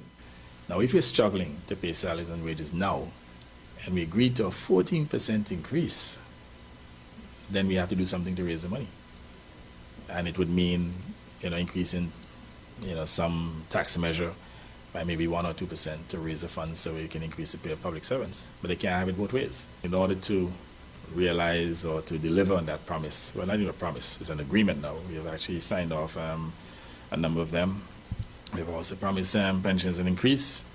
That too is going to be another obligation. I don't see us funding those obligations unless we have a marginal, and I emphasize here, a marginal increase in taxes. The Prime Minister says countries often have to reset their fiscal position and says this will be the first time his administration will be raising taxes after almost a decade in office. Prime Minister Brown says his administration has stabilized the country's economy and attracted more investments per capita than any other independent state in the region. However, he says those investments will take time to mature before the full pass-through of economic activity is realized. We're moving in the right direction. Things are getting marginally better. Obviously, the situation would have worsened because of the effects of COVID, and certainly the war in Ukraine exacerbated things to some extent. But we're moving in the right direction, and unfortunately, in order to deal with the persistent arrears, we're going to have to introduce new revenue measures. That's where I see it at this point. No cabinet decision has been taken already, but I just want to signal this to the population that we're at the stage now in which we have to do some tweaking of our taxes and to increase the yield so that we can meet our obligations. The Prime Minister says the dislocation from the COVID-19 pandemic as well as the impact from the war in Ukraine would have affected the government's revenues. He says an increase in the sales tax would likely be considered. The view that the best tax to adjust is the ABST, because it also covers visitor expenditure. So you're not putting all of the burden on the domestic population. You're also taxing visitors based on their spend. Prime Minister Brown says the list of zero-rated items would remain in place to protect the most vulnerable. I'm gonna play over that. Somebody has WhatsApp me said that I'm coming too low. I got one WhatsApp like that before. I don't know. My volumes here turned right up. So I don't know. I try to speak directly into the mic. I don't know if that might make a difference. But from what I'm doing here, that's the best that I could do. I'm gonna play over that again. And when I heard it initially, I said to myself that I'm glad that I would have lived through the UPP years, 2004, 2014, and now Labour. Before when people tell you things, you hear it, but you don't have a certain appreciation as to when you go through it. I would have heard about the period 71 to 76. I'm too young then for really understand what was happening, but I would have, But I went through the UPP period of time, and I went through I'm going through the Gaston Brown Labour Party period of time. And the UPP went to the IMF. I believe it might have been in the second term, beginning of this second term, the end of the first going into the second, if I'm not mistaken. And the Labour Party, in its campaigning, indicated that, we don't need to go to the IMF. Investments will be as such that, indirect taxes will drive what. But no, we're hearing that in order to give an increase, got to go to taxes. And if it's one thing, when people talk, I listen to them closely. That's why I'm going to listen back to this. I'm going to play this again. Sorry, because I heard the Prime Minister say, if I'm not mistaken, that in order for the government to meet its commitment, taxes has to be raised. And if I'm not mistaken, in there also he has indicated that, and this is me paraphrasing it, for the foreign direct investments that would have been had, quote unquote, they will take some time to mature. I think he said something to that effect. We're going to listen back again so we will hear whether I heard right or I'm wrong. And I'm listening to this discussion and I'm just smiling, you know. I'm just smiling because anyway, the Prime Minister did say if everything would have lined up in terms of discussion with the IMF, would have gone back to the IMF too. So that's on record, so I can say that because I can play it back. Let's go over this again. Public sector workers are to receive a 14% salary increase in the next budget cycle next year, but a marginal increase in taxes will be necessary. Prime Minister the Honorable Gaston Brown made the announcement during an interview with senior journalists today. A 14% increase in wages across the board for the public sector. Prime Minister and Finance Minister Honorable Gaston Brown explains the fiscal space will have to be created to pay for this. That's where taxpayers come in. Now, if we're struggling to pay salaries and wages now, and we agree to a 14% increase, then we have to do something to raise the money. And it would mean, increasing, some tax measure by maybe 1 or 2% to raise the funds so we can increase the pay of public servants. Okay, let me just stop there a second. And yes, somebody did WhatsApp me and tell me, as a matter of fact, let me go to the WhatsApp.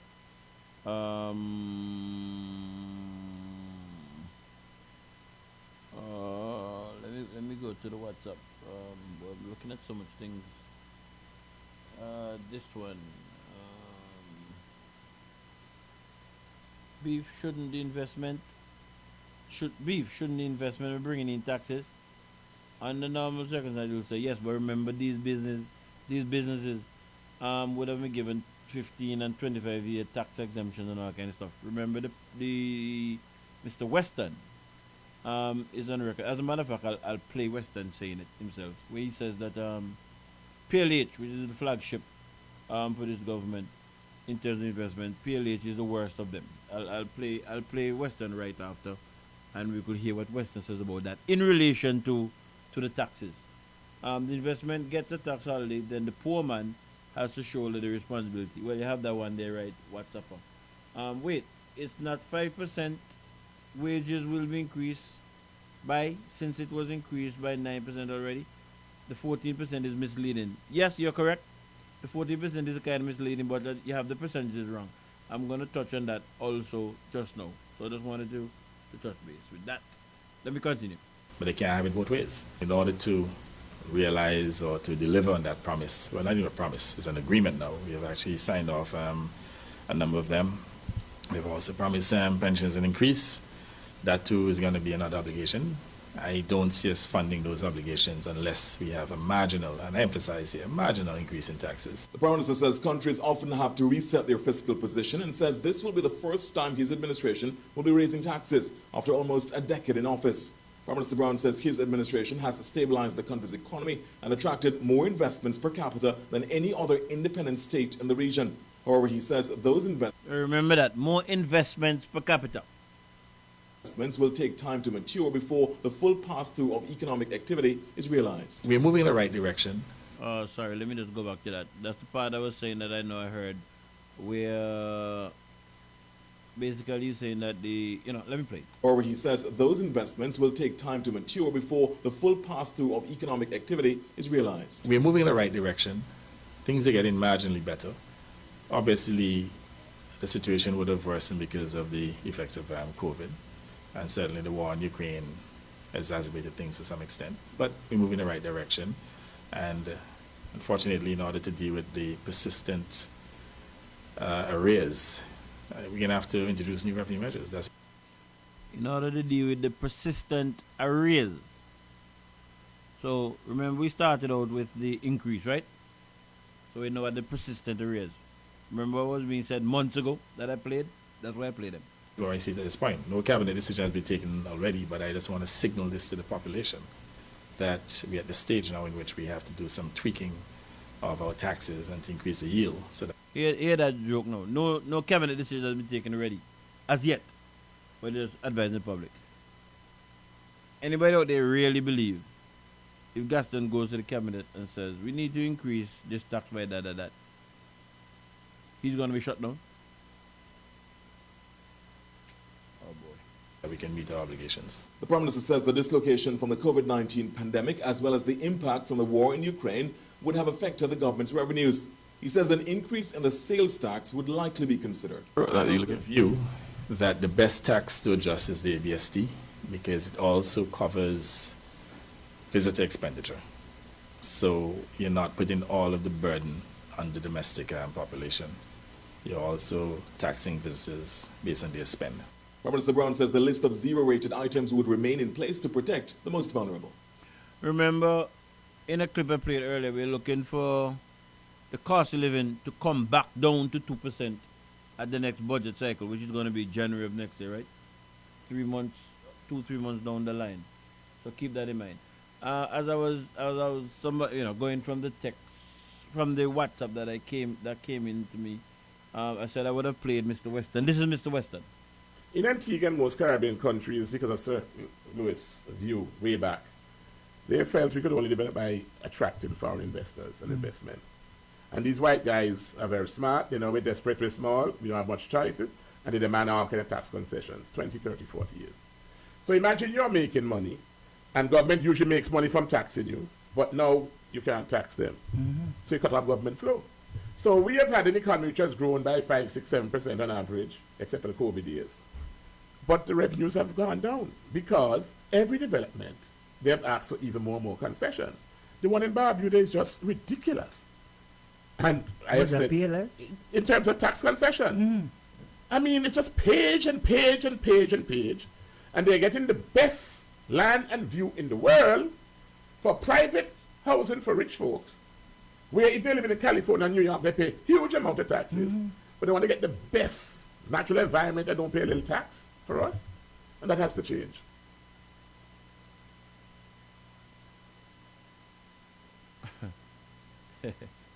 Public sector workers are to public sector. No, sorry about that.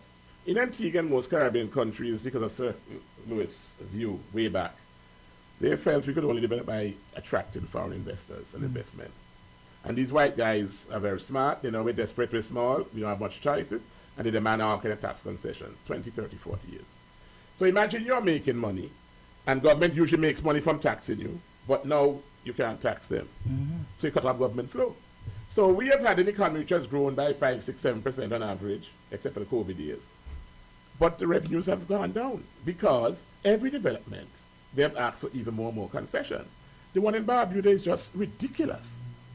And I have said, in terms of tax concessions, I mean, it's just page and page and page and page.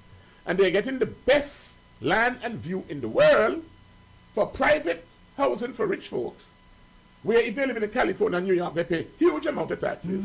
But they want to get the best natural environment and don't pay a little tax for us. And that has to change.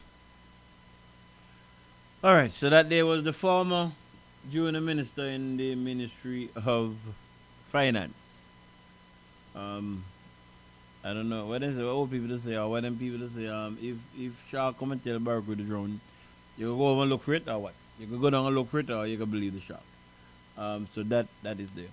So you know, we're in a bind. We're in a bind, Antigua and Barbuda. I mean, that I think that is clear for all to see. And questions are going to have to be asked. And where possible, changes are going to have to be made. It's just as simple as that. I don't care what anybody say. If what you have is not working, you got to do something to find something to change. You got to get something to work, because it is obviously not going to work. It is obviously that is obvious. We see where we're going now. I mentioned earlier when the UPP went to the IMF, there was much kicking up about it. All right, the Labour Party is not going to IMF, quote unquote, they say, but the answer seems to be tax to make up the difference, which personally to me, I had marked down the UPP for that. I thought that the UPP needed to be a little bit more creative in raising money through investments and blah blah blah blah blah. I thought so, but it seems to me as if we're now back to that level, to that state where we were. That's how it looks to me. Well, I'm not an economist. I just listen to them and I just listen to them, and I work it out in my mind, and it just seems that way to me. if we're at the stage where we have to tax to make up the difference to what we have to do, all right. So then, what is happening to the? At the same time, we having foreign direct investment and we're giving out money, we're giving back money. Listening to what Lennox would have said in terms of he had to have seen the figures, know what was happening. You know, so no. Something has got to happen. Something has got to happen because what is happening is not working. Going back to the 14% that somebody had indicated was a little misleading. Yes, it is in a sense, because when I heard it too, I was wondering what it was for, and I made a few calls and I learned that the period under review for that 14% would have been 2018 to 2020.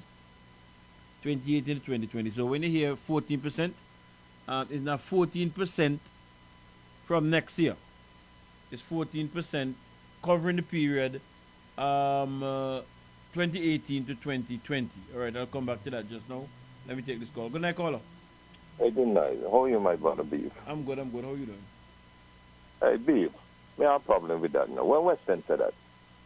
1 second there. Let me see. Where is it? No, I moved that already. Hold on there. Let me go back to the. I just moved. Boy, I'm doing so much things here, so I just moved off on that. Let me just find it back and tell you the date. That would have been in 2023, not 2022. 2023. Lennox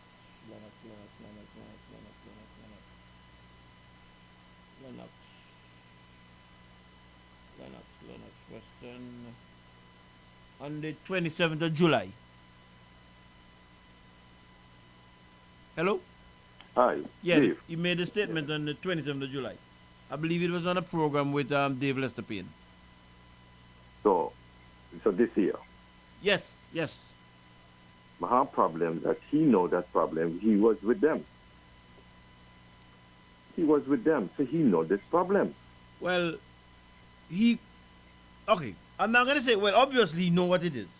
Yeah. But you don't expect him as the junior minister of finance, right? To come and say that publicly. That's not how it works. By collective responsibility, certain things have to be done certain way. That is why, I say, I don't know that I'll join a political party.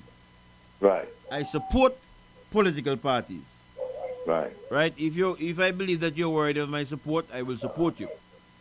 But I always must have my own right to my own opinion. Exactly. And I must be able to voice it. So I recognize that when you join a political party, the political party position becomes your position. Because once you're in the minority, I wash them out. And Beef, I don't think that I want to do that. I want to leave this with you, my brother. If I have problems that I know I can solve down in the court, that will take place. If you raise it, the tax on the people, how you can solve the problem? If you can't solve this little problem and you can raise tax on poor people again, for me here where you play it tonight now, you can't stop what takes place down the port now. So what the rising of the tax doesn't make the difference. That's what we want to know. He cannot make the difference. Leave the tax and collect who they know or do all the stupidness on them in this country and have poor people that suffer. Just deal with them. The tax done high already. Leave the tax the way they. How can go along with that? You can't write tax from people. That is basically what Senator Shaw was saying. Well, just collect the tax, man. Beef, I'm telling about that. You might see them different. Me might see them different. The rest people in the country might see them different. We are in a crisis. I can agree with that.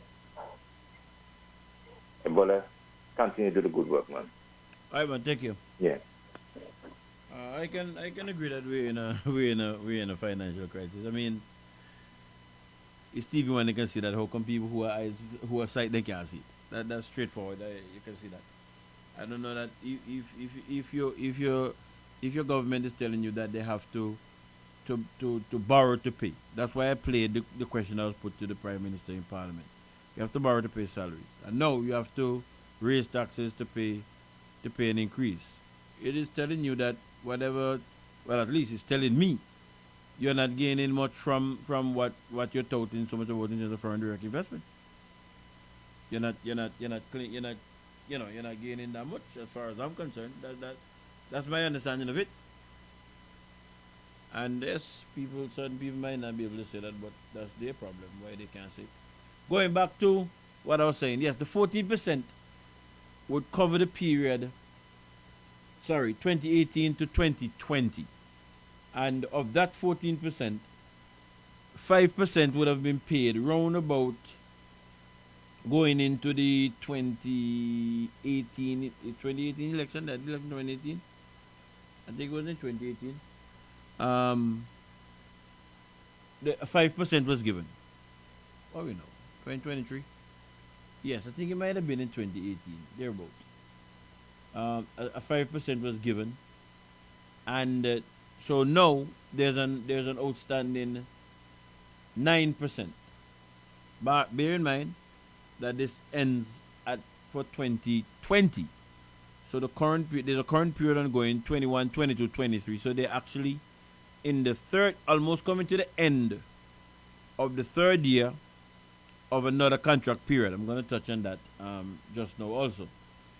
From the persons who I spoke with, they told me that, if you would have noticed, the statement that was made was that it's not 14%, it's 9% will be paid or should be paid during the next budget cycle. And I'm told that when all the workings out and them kind of stuff is done, you're looking at maybe something being paid, maybe going up to the middle of next year.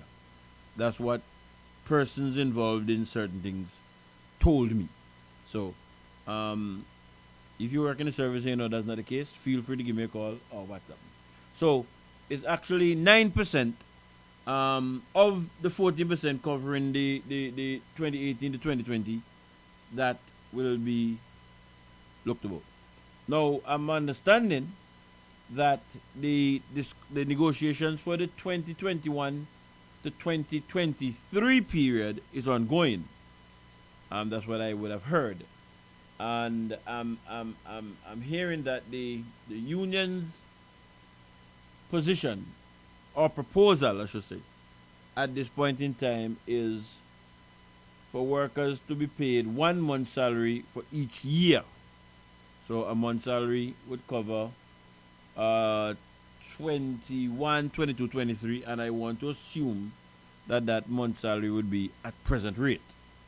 And my understanding is that the government have come to propose for the 3-year period, that is 21, 22, and 23, the government have come to propose 0, 0, 0. That's my hey, look, I have to laugh. That's my understanding. 2021 0% increase, 2022 0% increase, and 2023 0% increase. That's my understanding. I am told that apparently teachers and nurses, I believe, I was told, they had agreed to that 0, 0, 0, but there should be some sort of a reclassification in relation to teachers and nurses. And once there's reclassification, basically there's going to be a change in salary, so that might be looked upon as an increase. That's what I was told. There was some other set of workers who accepted, I believe, 2%. They said, so they were looking at certain other things, but that is what I was told when I asked the question. So, I'm hoping that we will hear from the union responsible for negotiating for the public sector workers. But from what I've been told by persons involved, was that the union was proposing 1 month's salary for each year to bring them current. Because remember, as I said, 2023, we're in what? September. 2023 marks the 3rd year of the current contract. So they're proposing one month salary for each year. The government is proposing 0, 0, and 0. So we'll have to see how those negotiations play out. That will mean that there's going, well, I don't know if they have some back pay for workers before 2018 to 2020, before 2018. I don't know if they have back pay for workers before 2018, because I'm not in the service, so I don't know. But it means then that there's going to be back pay for that period, and also, well, if it's paid by the first half of next year, but for the present contract, 21 to 23, whatever is settled or whatever is decided over that too will then have to be back paid covering that period, 21 to 23. So that is the position. That is the position as I understand it. So I just wanted to share that with you in relation to that 14% and government seeking to look at increasing taxes to cover that, plus other recurring bills to pay. Got to take a second break. When we come back, we'll continue the discussion. You're listening to 97.1 ZDK Liberty Radio. Stay tuned. We will be right back.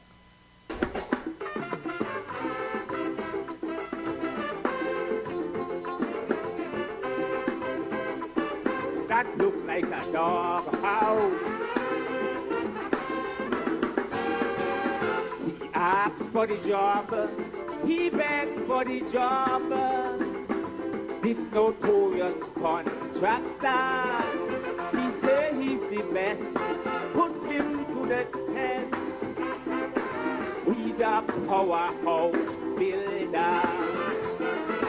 We were forewarned, we never see the threat. Now look the powerhouse we get.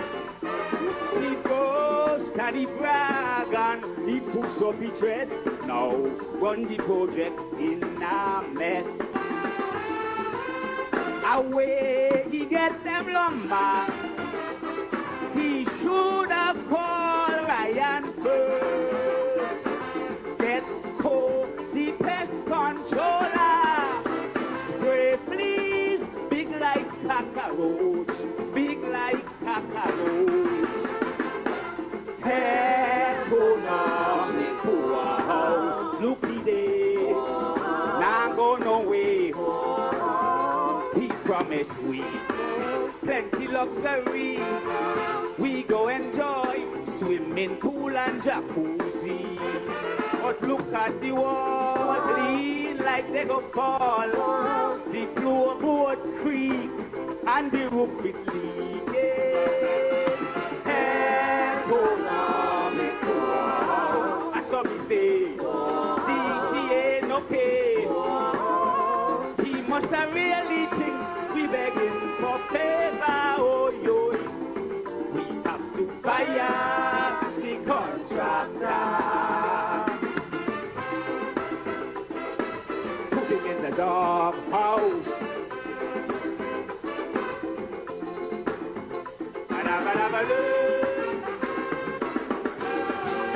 Now he disappear, he and the engineer. Almost a 5 years work stop. Right, you say we want to be an economic powerhouse. We claim that nobody in the OECS have a higher per capita annual growth rate. We send 2 persons down to Anguilla to represent the country. Oh yes. We haven't forgotten that. We send the vice here, Farmer Antia Calypso King, Farmer Alan Tiga, the Red Island King. And we send the Honorable Young King Destroyer. Young King Destroyer. So what am I saying? We are the economic powerhouse in this country, in this Caribbean. Money should carry the country. Nevis carry them. Anguilla carry them. Clean. And the economic powerhouse they carry them. God, they say it is a pay-per-view system. A pay-per-view? Okay. Now we monster can think of you. I'm to the economic powerhouse. Just wasting time, use bleach and discipline. Still smell shaving cream. The water now. Clean. And the economic powers they carry on. God, they say it is a pay-per-view system. A pay-per-view? Okay. Pay-per-view. So we man shot can pay-per-view them. I'm to the economic powers. From Erskine May, he must have really think we begging for favor. Oh, yo. We have to fire the contractor. You all must learn to interpret. Read section 2, paragraph 2. Now interpret the third verse. The workers, they say, how they can get paid, and he want them to take a haircut. The best carpenters, they were fired. In Antigua and most Caribbean countries, because of Sir Louis' view way back, they felt we could only develop by attracting foreign investors and investment. And these white guys are very smart. They know we're desperate, we're small, we don't have much choices, and they demand all kind of tax concessions, 20, 30, 40 years. So imagine you're making money, and government usually makes money from taxing you, but now you can't tax them. So you cut off government flow. So we have had an economy which has grown by 5, 6, 7% on average, except for the COVID years. But the revenues have gone down because every development, they have asked for even more concessions. The one in Barbuda is just ridiculous. And I have said, in terms of tax concessions, I mean, it's just page and page and page and page. And they're getting the best land and view in the world for private housing for rich folks. Where if they live in California and New York, they pay huge amount of taxes. But they want to get the best natural environment and don't pay a little tax for us. And that has to change. Chinese man, the Africans say, we don't want to stay. It's too much of bubble and we don't get bad play. The Africans wail. We just want to sail. They should have taken the Alfa Nero and sail to Russia. Cause we go fire the contractor. Put him in the dog house.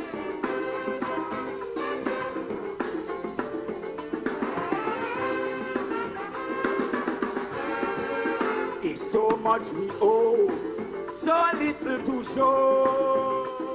We can't see the power house yet. He said tomorrow we still have to borrow. We up to we eyeball in debt. Last week the contractor gone south on a spree, spending money in Sugar City. He planned to have a ball for George and Marshall, but Sugar City don't want them at all. He used to sing one single. He fed and forget the project. So now, single, pringle, mingle. He must give account for the debt. Tell us about the debt. Economic, I must be frank. Problems with the bank. I just want to know. I want to ask Namco, how good is your poor house? Nyama fall the door. School children they say, Jumbi in there. Those workers getting fat pay. Food do not. One thing we get, a crop food cabinet. Well, since you really think we're begging for favor, we are gonna fire the contractor. I'm gonna put him in the doghouse. Hey, get in the doghouse. Hey. What should you do if you believe you may have COVID-19? Stay away from other people to avoid spreading the virus and contact your doctor, especially if you have a high-risk underlying health condition. You can also call the COVID hotline at 46-COVID. That's 462-6843 for guidance. If they determine you need to be tested, they will coordinate with the appropriate public health officials to determine next steps. If you're having a medical emergency, such as difficulty breathing, call 911. Notify the operator that you have or think you might have COVID-19. If possible, put on a cloth face covering or mask before medical help arrives. Remember the 3 W's. Wash your hands, wear your mask, watch your distance. This message was brought to you by your community hospital, Mount St. John's Medical Center. Yes, well, the time in studio now is 14 minutes after the 10 p.m. hour. David Joseph here in your company. And you're locked into Real Talk right here on ZDK 97.1 Liberty Radio. What time is it? It was 10:14 p.m. I haven't listened to this one here in a while. It's been a while since I've listened to this one. Let me just favor myself a little bit before moving on.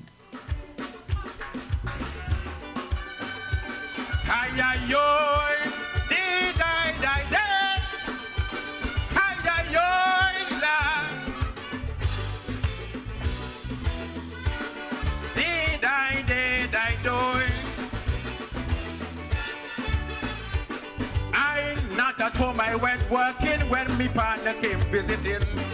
I left my girl alone at home with she friend Edlin. Partner sit down under me window for home to listen to what they say. He called me on the phone, son meet me home, come see me right away. Singing something, I need to speak to you urgently.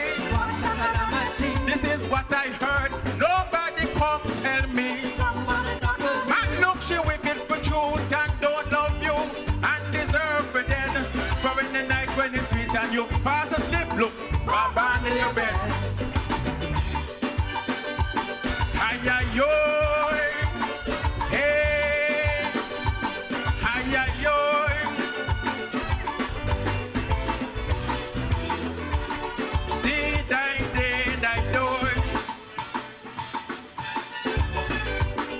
She called him a toy or a little boy. She put him up on the shelf.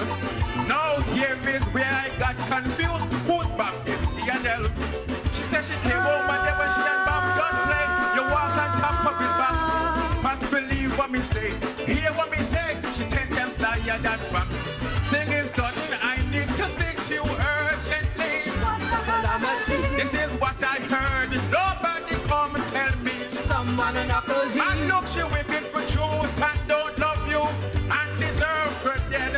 For any night when it's sweet and you pass asleep, look, back under your bed. I haven't listened to that one in a while. Sounds of the Man Gang singing sudden. This one he called. Hey, Baba under the bed, man. Battery operated. What a thing. You know, I was gonna play what's the name there? Lipstick, because you know Lipstick sing a song for this here Tech Back. Man, you know man Tech Back carers or no. But that's another story there. Good night, caller. Hello, good night. Beef. That's me. Hello. Hi, that's me. How are you doing? I'm good. I'm listening. Who's this, Nalda? Yes, this is Hey, Nalda. how are you doing, I'm Nalda? No one to pick up the phone. I'm good. I am so glad that you explained that part of the 14% because I did not understand. Oh, okay. So I'm so glad that you explained it. All right. And I hope Monday morning nobody going to get up and start praise up and say, see, I'm the Prime Minister, good 14% I get increased. Well, that's what it is. Anyway, I'm listening. All right. Take care, right? I must come look for you. I haven't seen you in a while. Say that again? I must come and look for you. I haven't seen you in a while. Yes. I'm still there. I'm good man. How your brother doing? Okay. All right, take care. Yes, you too. All right, bye. Bless. That's Nala. Haven't seen her in a while. I need to go next week. God's Spare Life. Go and check her out and see how she's doing. Yeah. So that day was the 14% part. Again, I'm sure that you'll hear the union ABPSA. I'm sure that you'll hear them. I'm sure they'll be making the rounds next week because you can't have it in the news that agreements are signed off and blah blah blah, and you're not speaking on behalf of your membership. So I'm sure that the ABPSA. Well, I will not say I'm sure. I would believe that they would be out next week. God spare our lives. Some time ago, maybe about it's a month now, so 4 to 5 weeks or so, there was a coup in Niger where the military, I think they refer to as the junta, they took over governance, and ECOWAS, there was some discussion as to whether or not force would have been used or them kind of stuff. I know that sanctions was placed against them, etc. The latest I've heard on that was that they ordered the ambassador, the ambassador and the military to leave, and the ambassador is staying put because France does not recognize the government, as it was not democratically elected. So there's that standoff there, and we did not even catch our breath good until we heard today's Saturday, so it might have been about Wednesday, Thursday, that there was another coup, this time in an African state or an African country by the name of Gabon, Gabon. And as I listen to the news coming out of this particular coup, Gabon, I found it quite interesting. I found information quite interesting, and I decided that I was going to share recordings from 3 videos after the coup had taken place. So let me start with this one. The army has seized power in a coup in Gabon. Senior officers intervened minutes after President Ali Bongo was declared the winner of disputed elections. The leader, whose family has been in power for more than half a century, is now under house arrest. The military have closed the borders of the Central African nation and dissolved all state institutions. World leaders have condemned the coup. The U.S. says it's deeply concerned about the unrest in the oil-producing country. Jubilant scenes on the streets of the Gabonese capital. After nearly 56 years of Bongo family rule, the political dynasty was overthrown by its own presidential Republican Guard.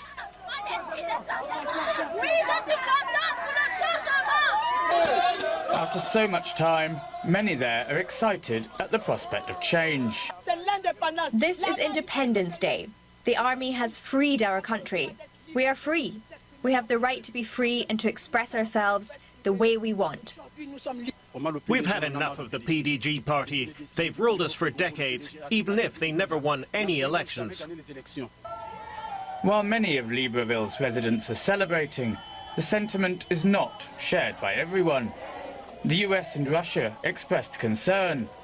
while the EU said it may impose sanctions. The African Union and the UN condemned the coup, and Nigeria's president expressed alarm over what he called contagious autocracy. If successful, this will be the 6th African country where the military has seized power since 2020. The ousted president, now under house arrest, called for his supporters to take action. I'm Ali Bongo Ondimba, president of Gabon, and I'm to send a message to all the friends that we have all over the world to tell them to make noise, for the people here have arrested me. He had claimed victory in last weekend's elections, but just minutes after the announcement was made, senior military officers released this statement. Au nom du peuple gabonais, in the name of the Gabonese people, we have decided to defend peace by putting an end to the current regime. The general elections of August 26, 2023, as well as the truncated results, are cancelled. The borders are closed until further notice.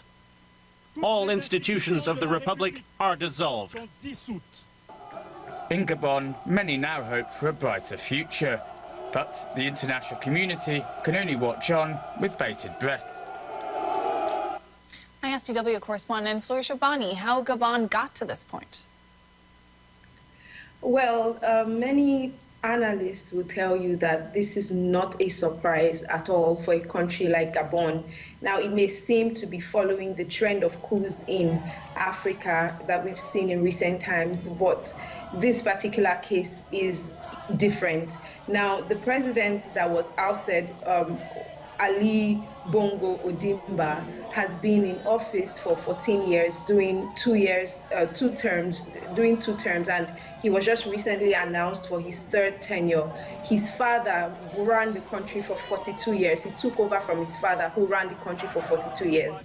Now, Gabon has been independent since 1960, but has only had 3 presidents. So it has essentially been in the hands of this one family. So there has been a growing discomfort and dissatisfaction among the people, in terms of the leadership of their country.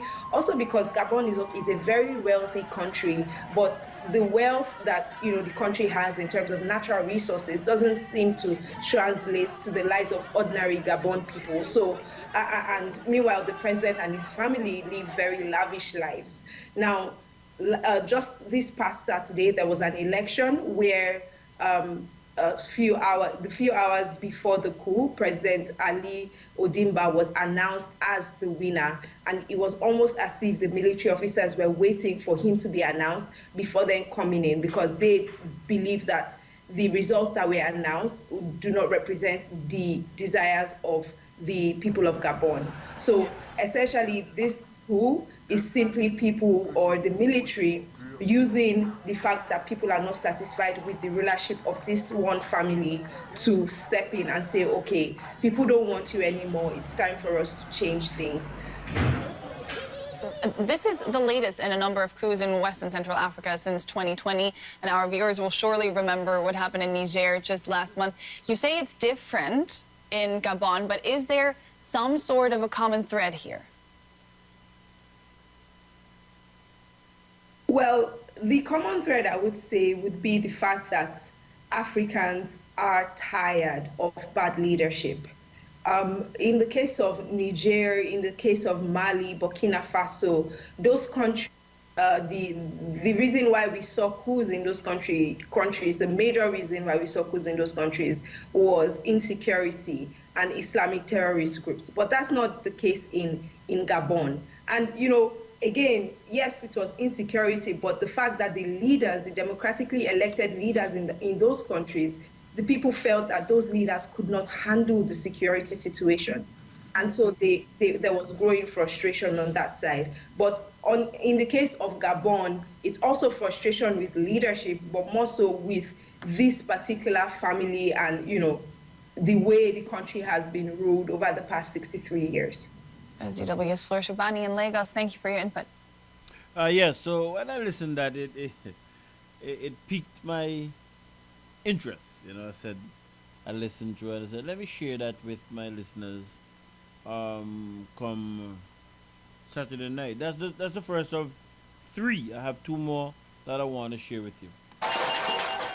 Uncontained joy on the streets of the Gabonese capital after the army seized power, a coup to bring an end to more than half a century under the rule of the Bongo family. We are happy. We want change in this country. We don't want to be bullied anymore. We don't want to be enslaved. It's the liberation of an entire country, something I've dreamed about. We're proud and very happy that the army has decided to stand up for justice. Just a short time earlier, incumbent President Ali Bongo had been declared the winner of last weekend's presidential vote, but he didn't have a chance to begin his 3rd term. The army declared the result null and void and named General Brice Oligui Nguema as transitional president. The coup leaders also announced the arrests of people close to the president and detailed their alleged crimes. High treason against national institutions, the mass siphoning of public funds, organized financial wrongdoings on an international scale, forgery and the use of forged documents. From house arrest, ousted President Bongo released a video calling for support. I'm to send a message to all the friends that we have all over the world to tell them to make noise, for the people here have arrested me. International leaders expressed concern over the coup, but back on the streets of Gabon's capital, the celebrations continued. Ali Bongo had been in power for 14 years after succeeding his father, who'd ruled for 41 years. That means 90% of Gabonese people have lived their entire lives under the Bongo dynasty until now. Yeah, that was the second one. And the final one, and you'll see, how the citizens are so jubilant, having had the weight of that leadership in Gabon, that yoke taken from around their neck. Generals in Gabon gathered to pray for the success of Brice Oligui Nguema, the general that took down the 55-year-long Bongo dynasty after staging a coup on Wednesday. Nguema arrested Ali Bongo after he was announced the winner of Saturday's presidential elections. The coup sparked celebrations in the capital.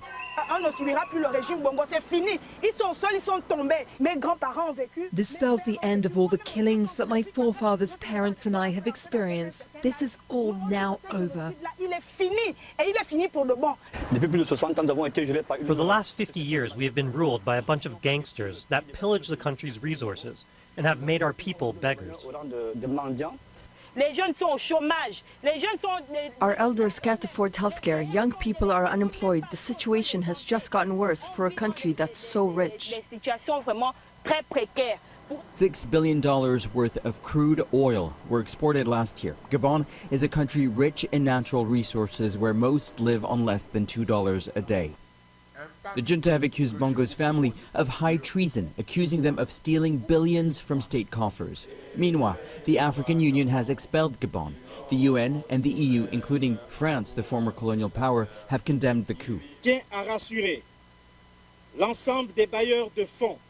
We would like to reassure all donors, development partners, as well as state creditors, that all provisions will be taken to guarantee respect for our country's commitments, both externally and internally. Nguema is expected to be sworn in as president of transition on Monday by the Constitutional Court. This once trusted confidant of the Bongo family and France appears to some a continuation of the past. He is an insider of the regime, so it shows that this is somebody who understands the inner workings of the regimes, particularly within an apparatus as strategic as the defense and security sector. The political opposition and civil society members call on the junta to complete the vote count, saying the presidential elections were marred by fraud. Nguema is seeking to unite the country. For his supporters, the coup is an opportunity for a new beginning in a country that has lost trust in its leaders. Nicholas Hawke, Al Jazeera. Yes, so those are the three that I saw that, kind of piqued my interest. Gabon, we will continue to listen, watch, and see what's taking place in Africa. That I think there might have been maybe about 6 schools over the past 2-3 years where the people through their military have stood up to what they see as what it is, flawed electoral processes that enable people to, government or people in government to continue their rule, most times not in the best interest of the majority of the citizens. And so that is a phenomenon now sweeping through Africa. Years ago it was the Arab Spring, maybe now it's the African Spring. And through the technology that we have available to us now, internet and everything, cable and so, we are seeing that maybe some of our problems here in the Caribbean are not much different to other places. And we'll see how that works out. But that's the story there of Gabon. I found it quite interesting in certain aspects, and I thought that I would have come and shared that with you. The time now in studio is 25 minutes before the 11 p.m. hour, and we done see that some things changed behind on the screen there. I'm see Sean folder open up, so we don't know exactly what's going to be going on there, but I'll once they open it and I left it open, we can take a peek inside and see what go on. Maybe they tell I left them something open. That's their business. If they would have left it open. Early on, somebody asked me for my opinion on the West Indies oil situation, where they're making the rounds in the media. There seems to be a situation ongoing between the management at the service station and the owners of the service station, being West Indies Oil. That's going on. Around the word on the street was that come the West Indies should have taken over the 31st or the 1st, and there was some talk that West Indies Oil would not have been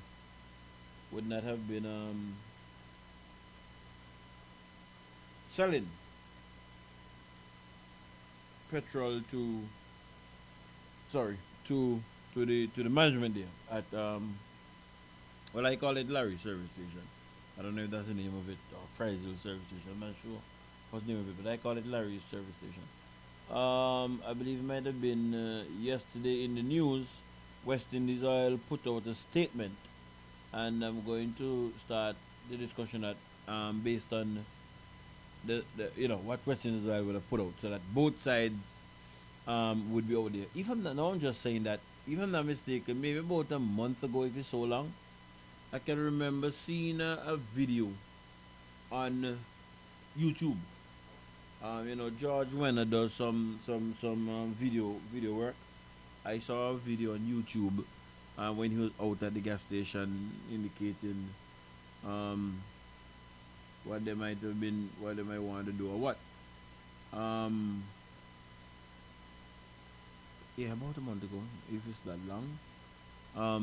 So this is the West Indies Oil statement that was put out. The West Indies Oil Company Limited, WEOC, has issued a statement clarifying its position on the operations of the service station at Friars Hill Road, just outside of its headquarters. The company said in a release the property is owned by WEOC. It has been under the management of Lawrence Gonzalez for the past 44 years. The business arrangement was established through a service agreement, which was expected to come to an end on October 31, 2022. The release from the oil company says Mr. Gonzalez was sent a notice 8 months ago that the agreement would be terminated, and he requested an extension in April of this year. WEOC granted the extension, according to it in its release, until August 31, and immediately after Gonzalez, through his lawyer, requested that the company make a goodwill payment of $1.5 million EC dollars and cover the cost of $372,000 in employee severance. WEOC denied the request, saying it could not justify making such payments to its shareholders. Now, the company says for the duration of the contract, the managing operator benefited from the use of WEOC's property and equipment while retaining all the profits from the operation. West Indies Oil Company therefore maintains it acted in a professional manner and in keeping with the terms of the service station operational agreement which exists with Gonzalez. Effective September 1, 2023, that's today, WEOC says it plans to take over the operations of the service station. Oh, okay. All right, that's it. So that basically what we would have put out. I passed coming that way this evening, and status quo seemed to have remained the same. I see the guys and them normally who are there at the pump. I saw the management about, so I'm not sure as to what is happening there. But from all what we're hearing, what I just played there, what was on the news, is what West Indies Oil would have put out. But from what you're hearing that West Indies Oil wants to, or West Indies Oil will be managing the gas station on a day-to-day basis. And the question has been asked, why would West Indies Oil want to move from the wholesale position that they're in to a retail position? And there were speculations in the media around the place that that certain persons in government or family members of certain persons in government would have been operating the gas station. And I have seen an article where that was denied. That was denied by members in the government or a member of the government in that regard. So I can't really speak to that. I'm just saying what's on the street. If I'm not mistaken, I believe the West Indies Oil statement might have said that no third party will be or the gas station will not be given to no third party. So we can go, my partner in a placid that say you have to believe people up to the point where I have proof that you can't believe them no further, and then you know what you have to do from there. So I'm just saying what is put out there in the public officially. So that is that situation there. To my mind, as I listen to the discussion, I could have remembered that years ago there was a similar type situation with Rubis. Rubis wanted to, I'm not sure if they were taking over all of the Rubis stations, but I know they wanted Percival's gas station. Well, that's what we refer to as Percival gas station. And that matter almost went to court. And I can remember the government at the time, which happened to be this present government, was not for what Rubis was about. So I went looking for it, because I if I know myself good enough, I knew I had it. That would have been something that I would have kept. And I saw two things that I'm going to share with you tonight. There's a Daily Observer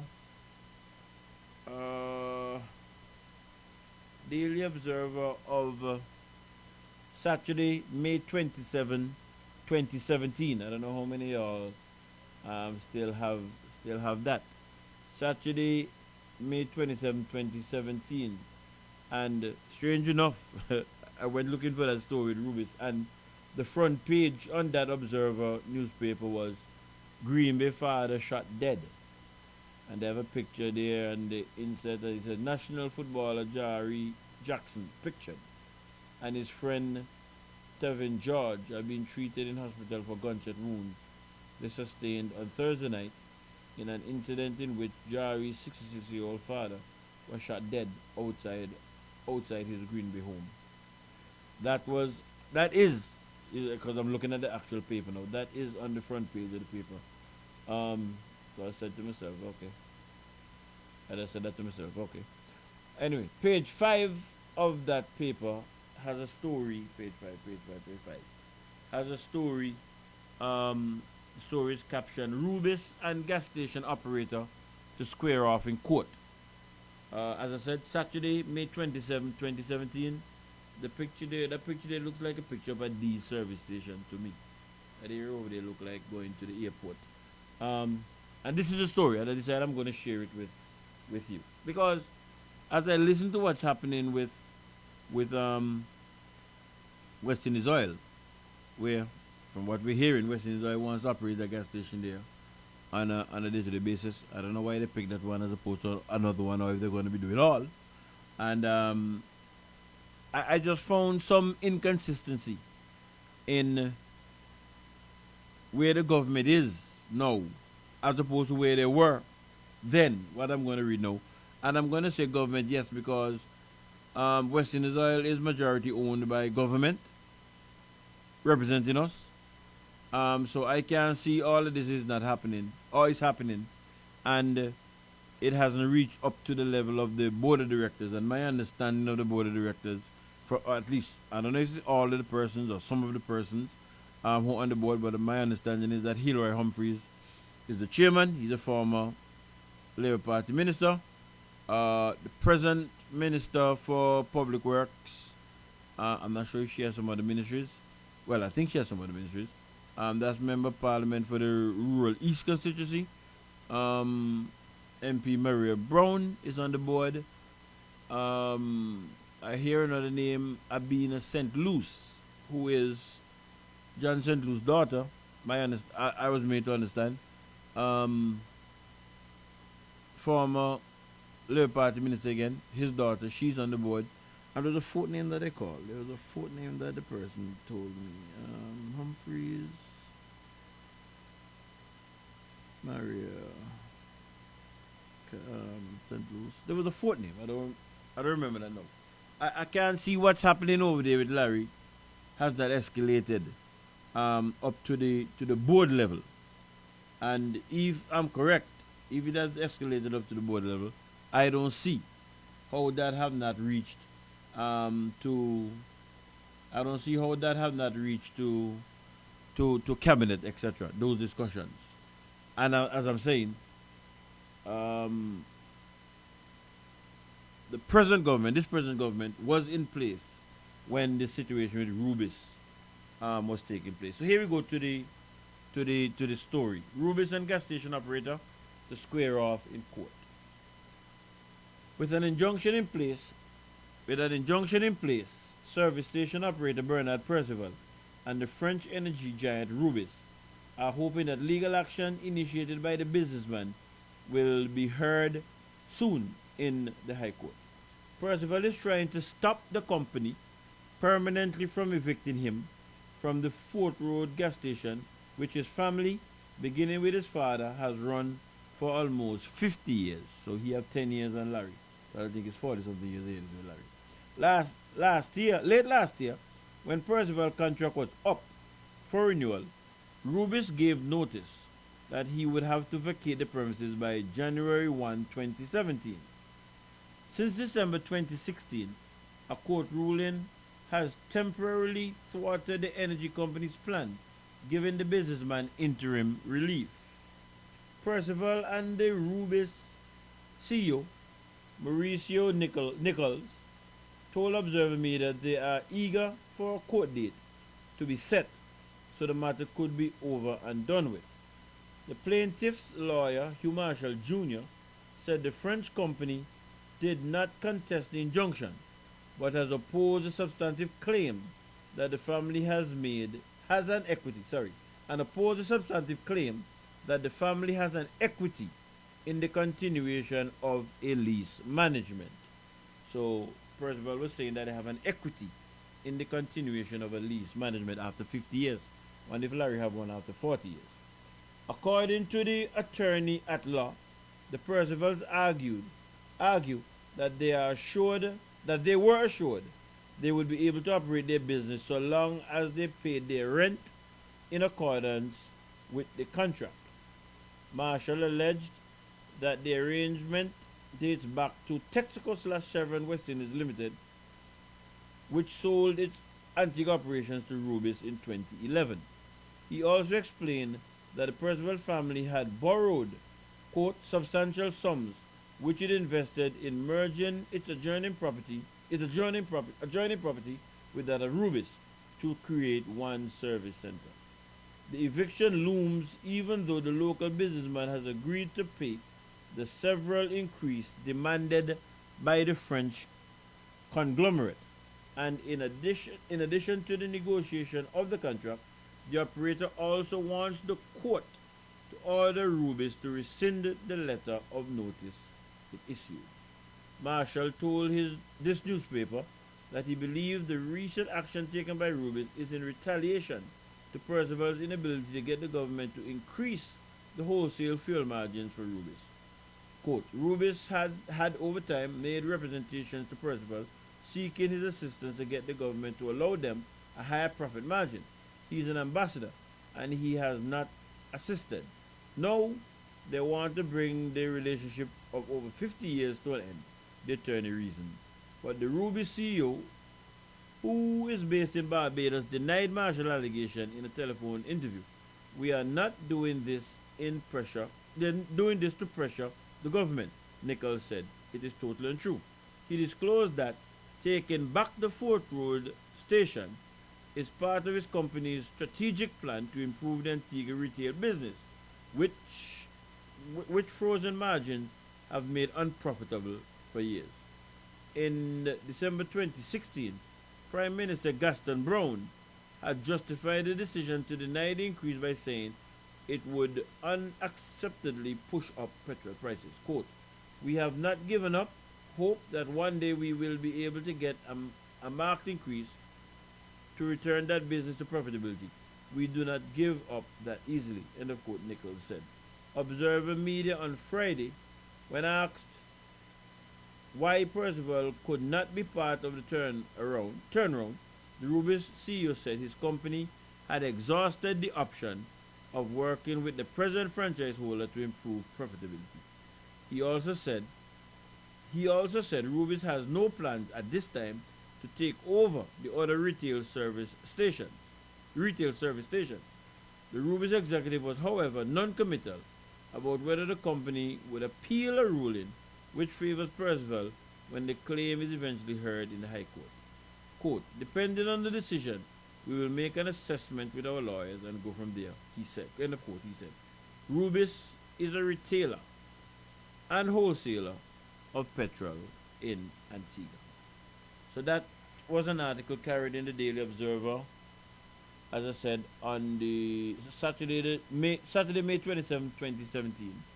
And you would have heard it, after 50 years, they wanted to take over the gas station, not extend the lease, and run the gas station retailly. And the Percivals thought that they had equity stake, and they were prepared to go to court on it. That would have been, as I said, on the 27th of May 2017. Now, on February the 20th of February 2019, there was another article. I believe that this article came out of the Caribbean, what they call the newspaper, not Caribbean Sun, Caribbean. And this one is tagged, Rubis agrees to withdraw legal action against gas stations - government. February 20, 2019. Rubis has reportedly said that it will partner with the state-owned West Indies Oil Company as well as end its lawsuits against its retail gas suppliers. The government reported on Wednesday that Prime Minister Gaston Brown held discussion with the principals of Rubis. The talks around concerns that Rubis was seeking a monopoly on the supply of aviation fuel. Quote, the Rubis has agreed to partner with West Indies Oil in the provision of fuel to aircraft at the international airport, end of quote.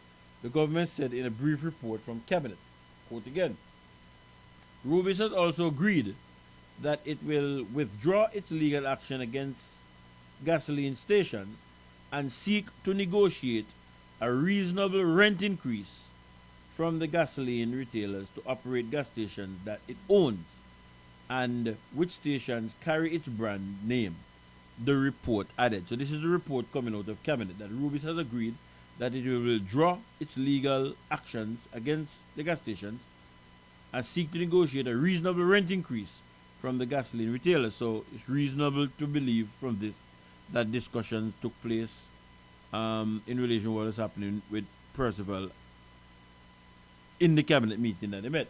That's a reasonable conclusion to draw, I believe. The agreement is hailed as a successful end.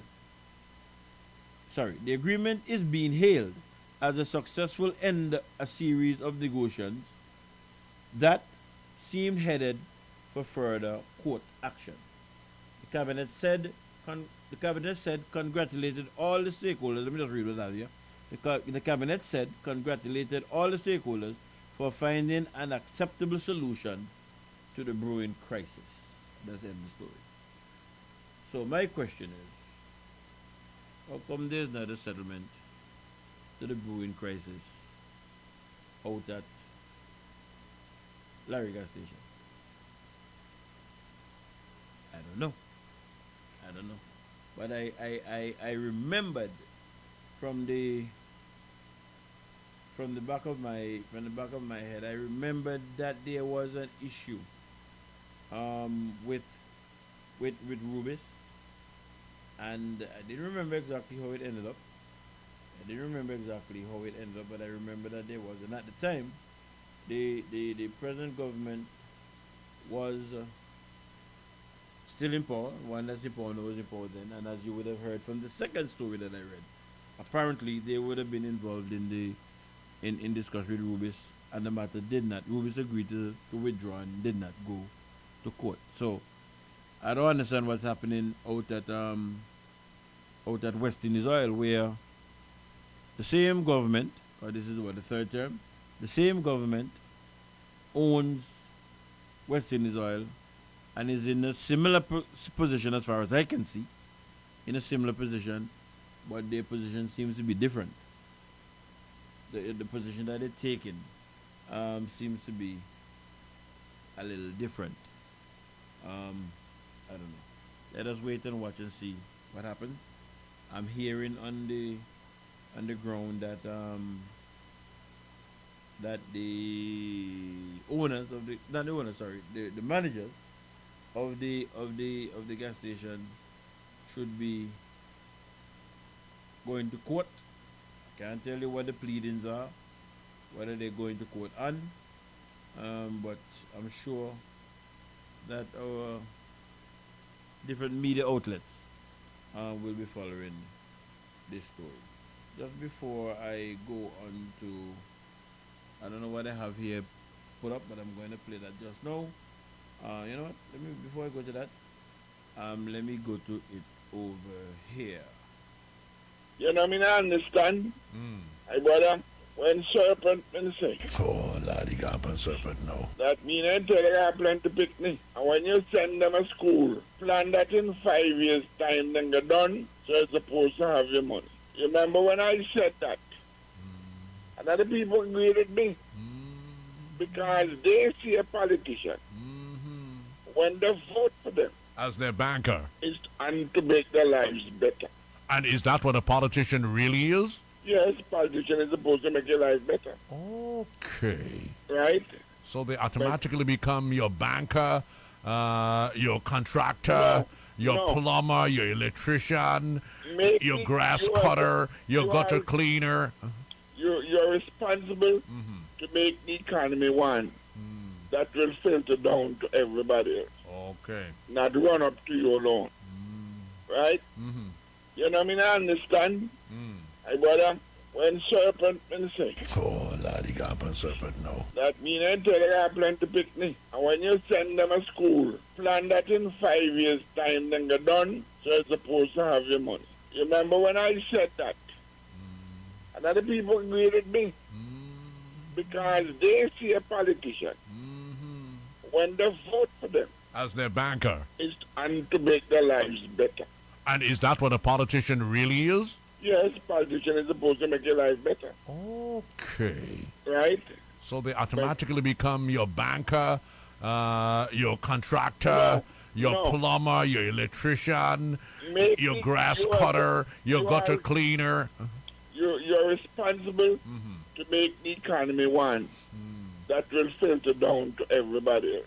Okay. Not run up to you alone. Right? Will filter down to everybody else. Okay. Not run up to you alone. You're responsible to make the economy one that will filter down to everybody else. Okay. Not run up to you alone. Right?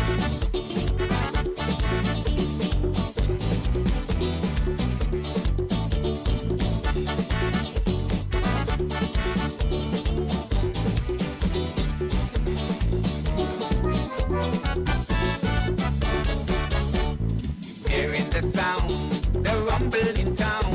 Toot, toot, toot, toot. The look on your face, you're ready to chase. Toot, toot, toot, toot. The carnival train is coming again, and everybody happy. Toot, toot. The party starts, the place gets hot. They show. Yes, well, you know, we're at the end of another program.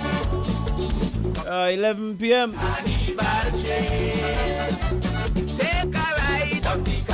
Interesting stuff. Interesting stuff.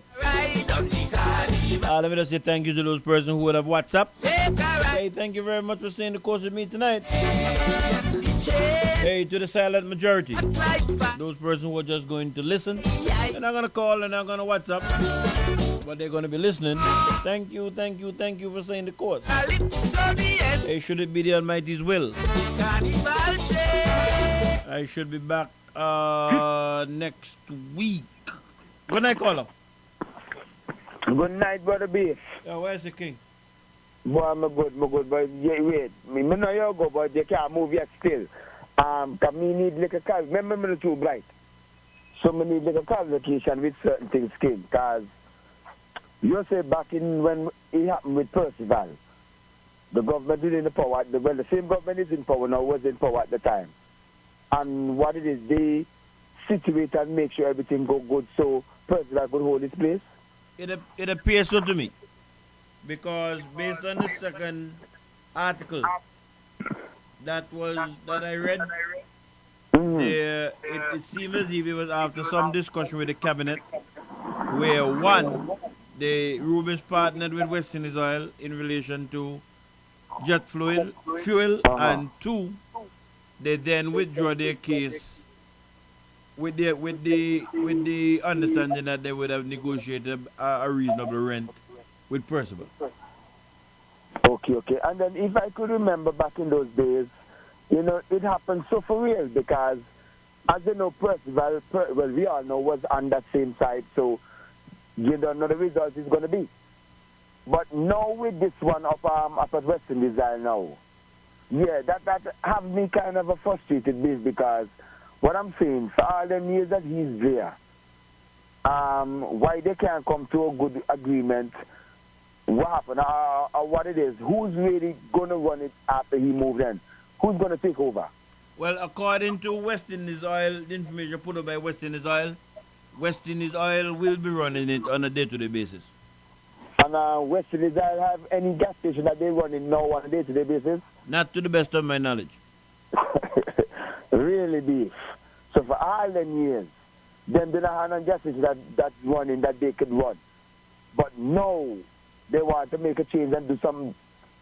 That doesn't sound fishy, Beef. And the Beef, yeah, it sounds fishy on a real, and I believe a third party have a play in it. That's my belief, Beef. Okay. You know, we just wait to see, but that's my belief. Some kind of third parties in there, which yes, the Prime Minister come out. Even today, I don't know if you hear him on his radio, he was banting about that.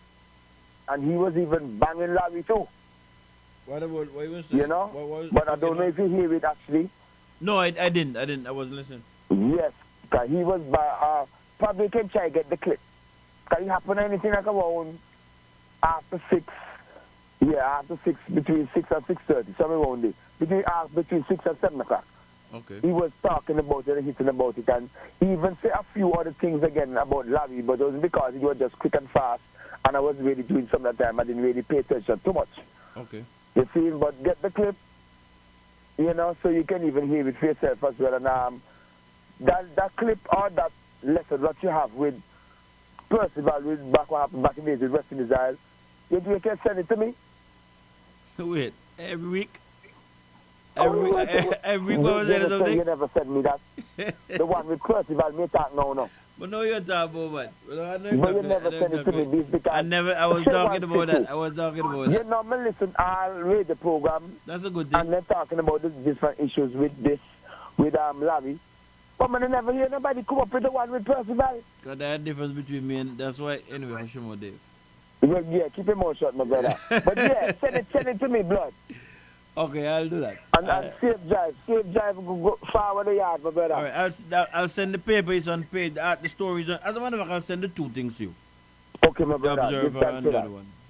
Okay, then. All right? Okay. All right, man, take care. Yeah, man. Safe drive again, brother. Thank you very much to that, man. Yeah, man. Respect my blood. Bless up.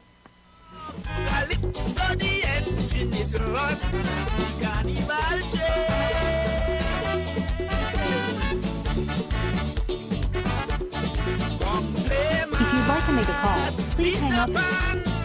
Sing a song, it's alright. Take a wine.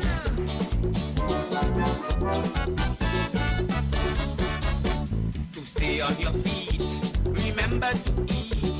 Toot toot, toot toot. Be making a stop. Pick up a big pot. Toot toot. Ooh, so. Flour passy, brownie bakery, with bread to feed and army a tutu. My favorite vendor, she round the corner, she come, she fish water. Come ride on the carnival train, take a ride on the carnival train, take a ride on the carnival train. Hey, Night, Kamara Tulan want to know when you're going to be on air. So if you want to tell that, we can tell she. Hey, and Rasa, I sent the stuff for them to you already. Okay, Monsieur just started to read them. Okay, bless up.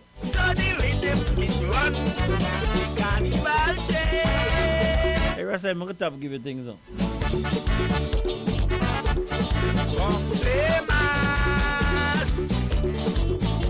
Hey. All right, now where was I?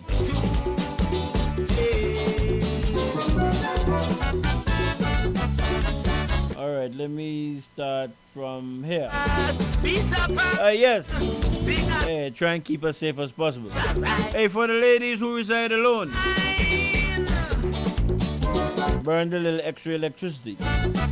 Your security is priority number 1. And remember, hey, to keep the Almighty God as your guide. Because once the Almighty is in your boat, hey, you can smile at the storm, man. And never forget, never ever forget, hey, once the Almighty brings you to it, he certainly will bring you through it. Come ride on the carnival train. Take a ride on the carnival train. Take a ride on the carnival train. Take a ride on the carnival train. The train driver, what like fire. Well, it's now 8 minutes after the 11 p.m. hour. I started at about 8 o'clock. So that's about 3 hours. This must be the only radio talk show that can go through one whole program, 3 hours. And a talk about Shuggy. It just dawned on me just now. It just dawned on me just now. Now that we yam, a jam we go jam. Toot toot, toot toot. Everybody sweet, tooting on the street. Toot. Hey, good night, Annette. Hey, love you too. We going around recreation ground.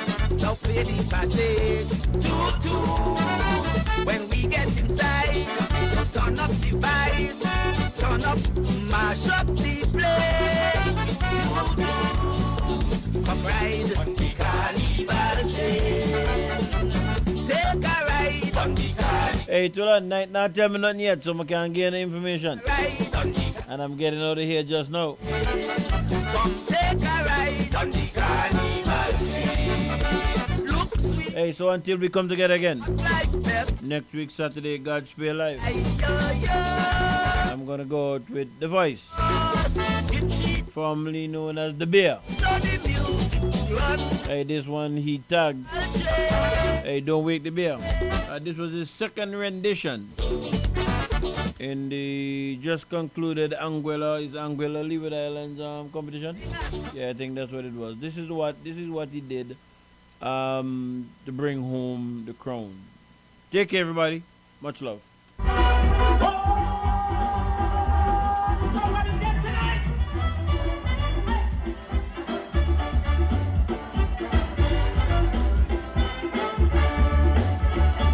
This young lady Roxy, claims that she's a champion, calling out the beer around the world. She said back in 2019, if the beer a beat up, now she behaving like she's so bold. I left the beer hibernating in Antigua after the massacre of tea and winter.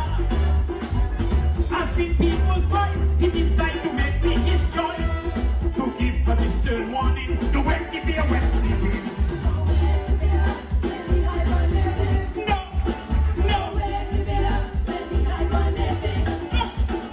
You take this thing for a joke about your beer tamer. I bet you end up in straw when he lifted up with his paw. This is not a teddy bear. He's not really the poo. I will see you running in fear when the beer comes from you.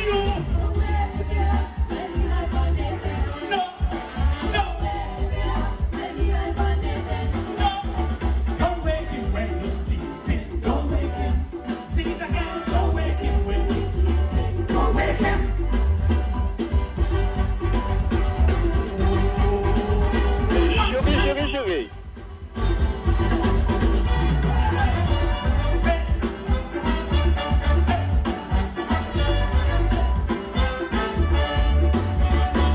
King Henry's gonna tell you, be a hard like a tank.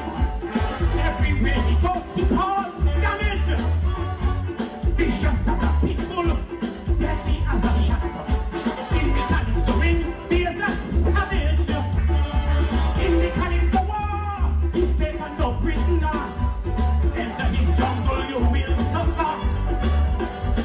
Even your friend Baker couldn't withstand his pain. Springer and Repeater run when they hear his name.